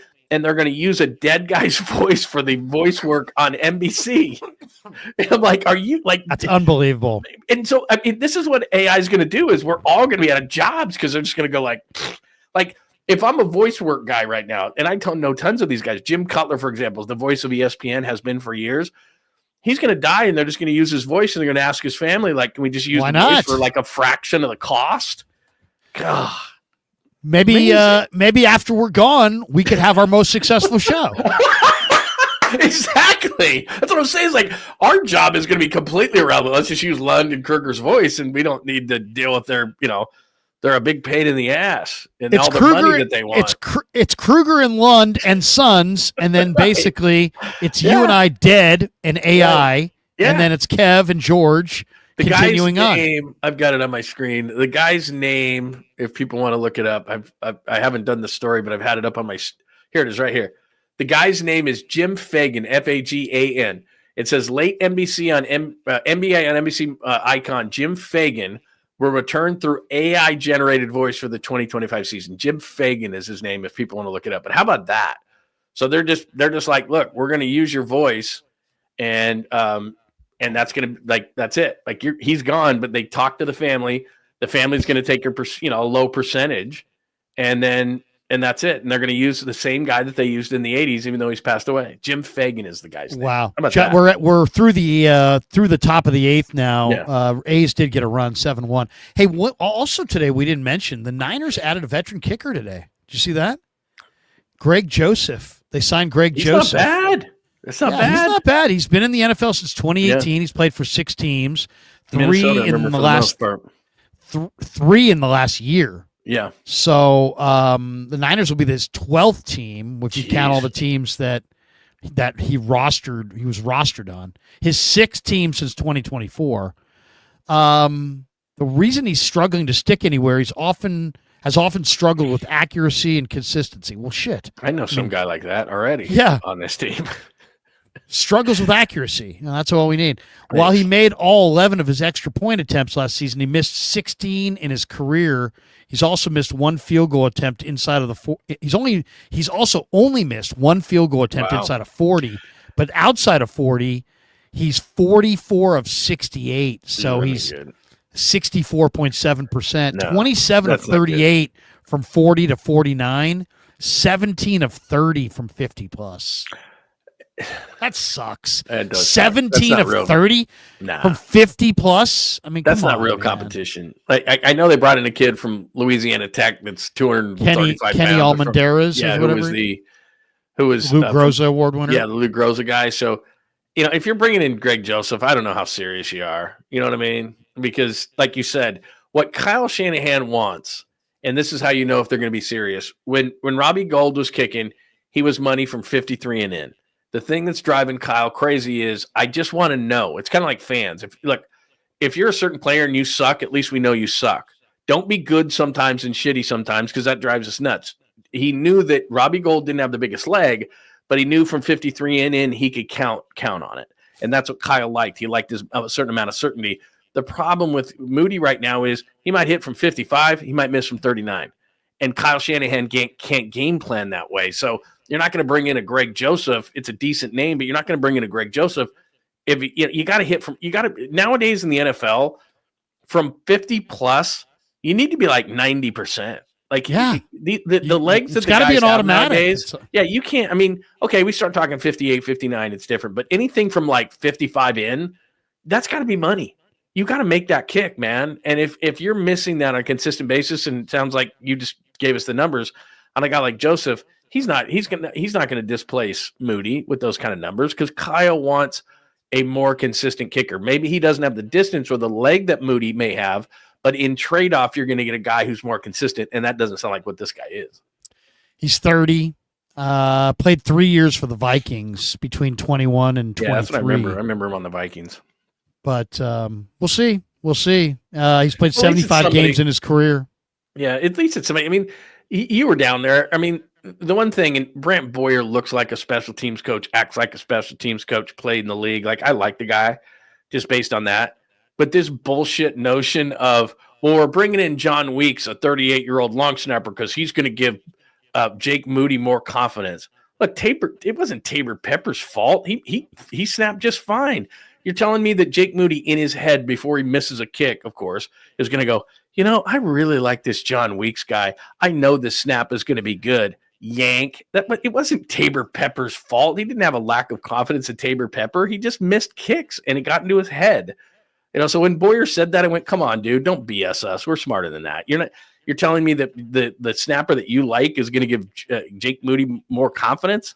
Tabor Pepper wasn't the problem. Jake Moody was the problem. That was BS.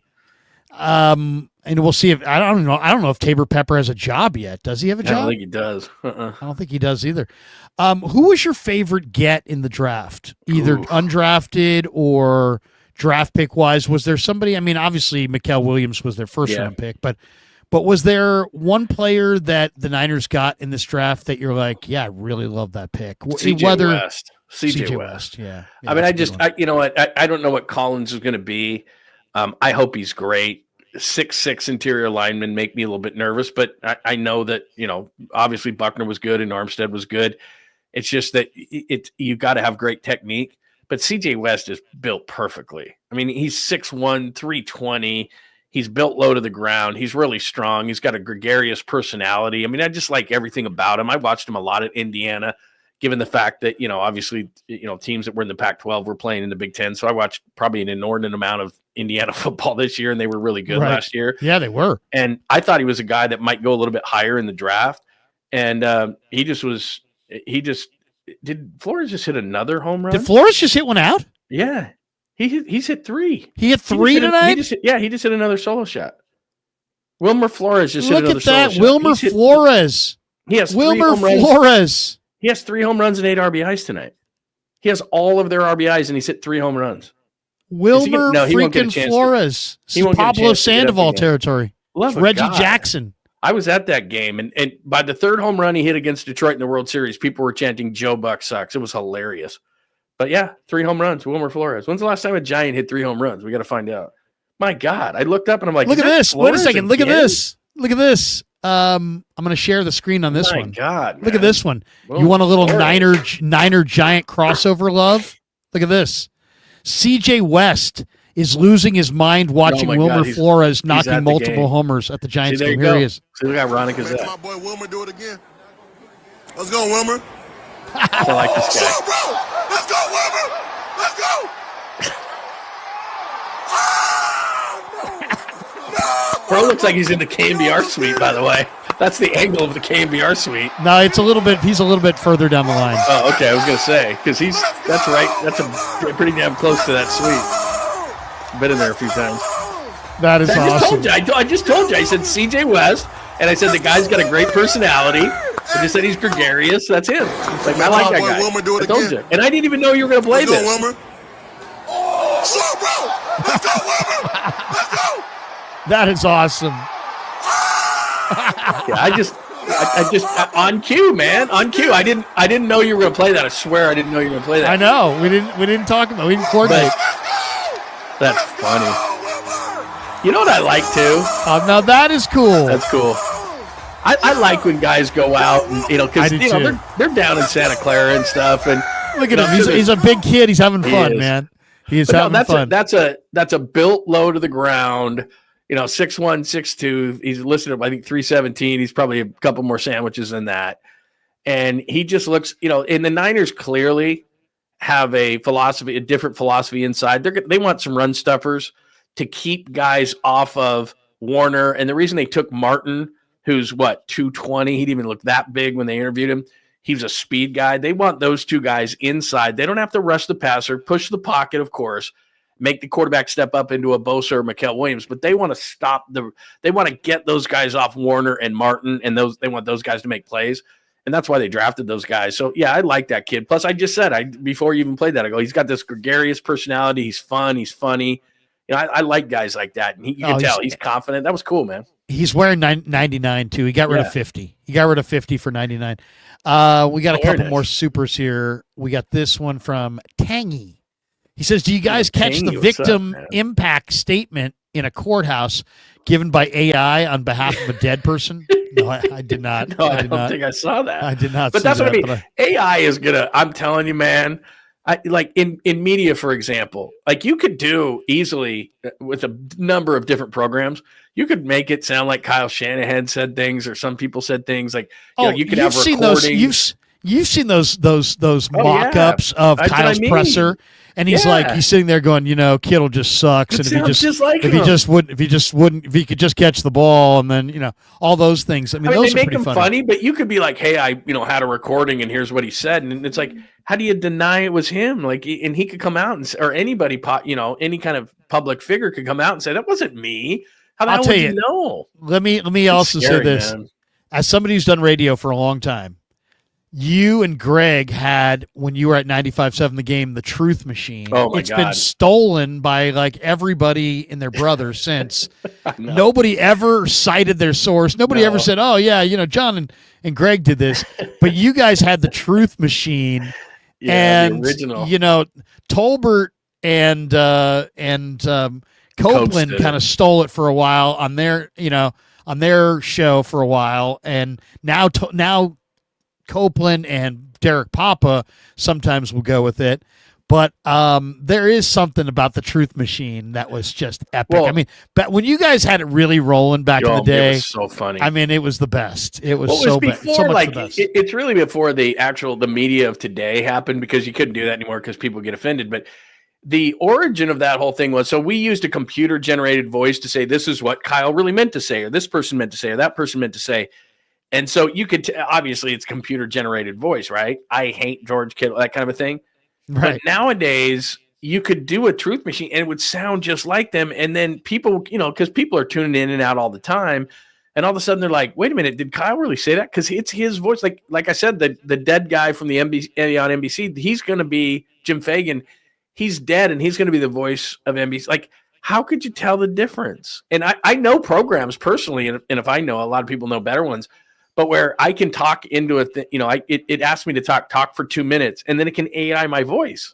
And so you could do voiceovers. You could do, they have people read books or whatever. You could do it in your voice, and you don't even have to use your voice. It's just AI generated. So I have a program there where I could talk into it for 2 minutes. It has my voice down, and then it could do readings of books. It could do voice work. It could do you couldn't even tell the difference. It's like Lund said this thing or Krueger said this thing. Oh my God. It's like, I didn't say that. I don't know how in the future they're going to keep these things straight, because you could get in a hell of a lot of trouble, and you could be like, that's AI generated. And people are like, yeah, sure it was, crazy. Exactly. We got this one here. Flores going for the cycle with home runs. And we got this one from Harry Johnson. CJ West reminds me of Ricky Jean Francois. It's a great name. He was good on the Harbaugh teams, Francois. He was a good player. Yeah. We have this one. Our good buddy John Middlecoff weighed in. Let's hear what Middlecoff has to say about Purdy. He's a pretty guy. Yeah, let's see what he has to say about him. Here's Middlecoff. Our good friend, the great John Middlecoff. Brock Purdy signed a massive contract extension worth $265 million. The deal includes $53 million per year, $181 million in guarantees, and $55 million in new money average over the first 3 years. Clearly, the 49ers have now tied their fortunes to Kyle and Brock. That is the combination. Now these two guys are tied at the hip. Powell's one of the highest paid coaches in the league. Brock Purdy's a franchise quarterback, based on contract. And listen, beside the last stretch of last season, has played at a really, really high level. We can nitpick till we're blue in the face. Is this too much money? Did Brock Purdy actually take a discount? Is this crazy to do? They have told you for years now. I mean, a solid 18 months. They don't like Brock Purdy. They love Brock Purdy. Yeah. Yeah. There you go. Everything's right, they said. And look, we live this every day, you and I. And from the minute Jimmy went down in the Miami game, and he won that game, and then he went to Seattle with the busted up ribs and won that game, and then he beat Tom Brady. That was it. Like, seriously, that was it. Like, they've loved him every minute of every day, and they can't say enough good things about him, not only publicly but behind the scenes. I mean, they love the guy. So anybody on a national level who was like, should they pay him? That conversation was decided a long time ago. And as you've pointed out tonight, you can't, if you look at the numbers and if you look where he ranks in as far as pay right now and the amount of money, and Middlecoff just said the 81 up front, there's nobody who could say he doesn't deserve it. He didn't get overpaid. This is a really good deal for both sides. Quarterbacks cost money. He's the 7th highest ranked in average at 53. The 181 puts him about in that same range. He like I said, it's not a hometown discount. He's not from here, but he gave him a bit of a Niners discount. He could have been a hard ass. He could have said that I want more than $200 million. I'm better than Trevor Lawrence. I want more than 53. I want 55 that Lawrence and Love got. I think for both sides, you got to feel good about it. No question. I mean, and if you're to me, I think the Niners, they needed to do two things this offseason, in my opinion. And I stated it right out of the chute. They needed to get Brock Purdy signed to a contract that was reasonable for both teams. That had to get done without the holdout, and the mission accomplished. The other thing they needed to do, in my opinion, was they needed to, we're in an era now where you don't just need to go get the right player. You then have to get them in the proper motivation. It wasn't okay for the Warriors to just trade for Jimmy Butler. They had to sign Jimmy Butler. Mm-hmm. Why? Because Jimmy Butler wasn't going to be as good with the Warriors if he didn't get the contract extension. And for me, Brock Purdy, I think, is a very, very, very insanely competitive guy. So getting him signed was important, but also putting somebody in that room that could take his job or at least compete for that job so that you get the best out of Brock. And I think they did that with Mac Jones. I really believe that Mac Jones is one of the 3 or 4 best offseason acquisitions simply because he will motivate Brock Purdy to play his best. And if we get the best out of Brock Purdy, it's going to be a good year. Yeah. Plus, I just think him getting paid, he's going to feel a debt of gratitude towards the 49ers. And I think you're going to get the best of him. Plus, you pointed this out. He's a self-motivated guy. He wants to do well by the organization. He's self-driven to live up to this contract, to live up to his own expectations. And here's the other thing about Brock Purdy, too.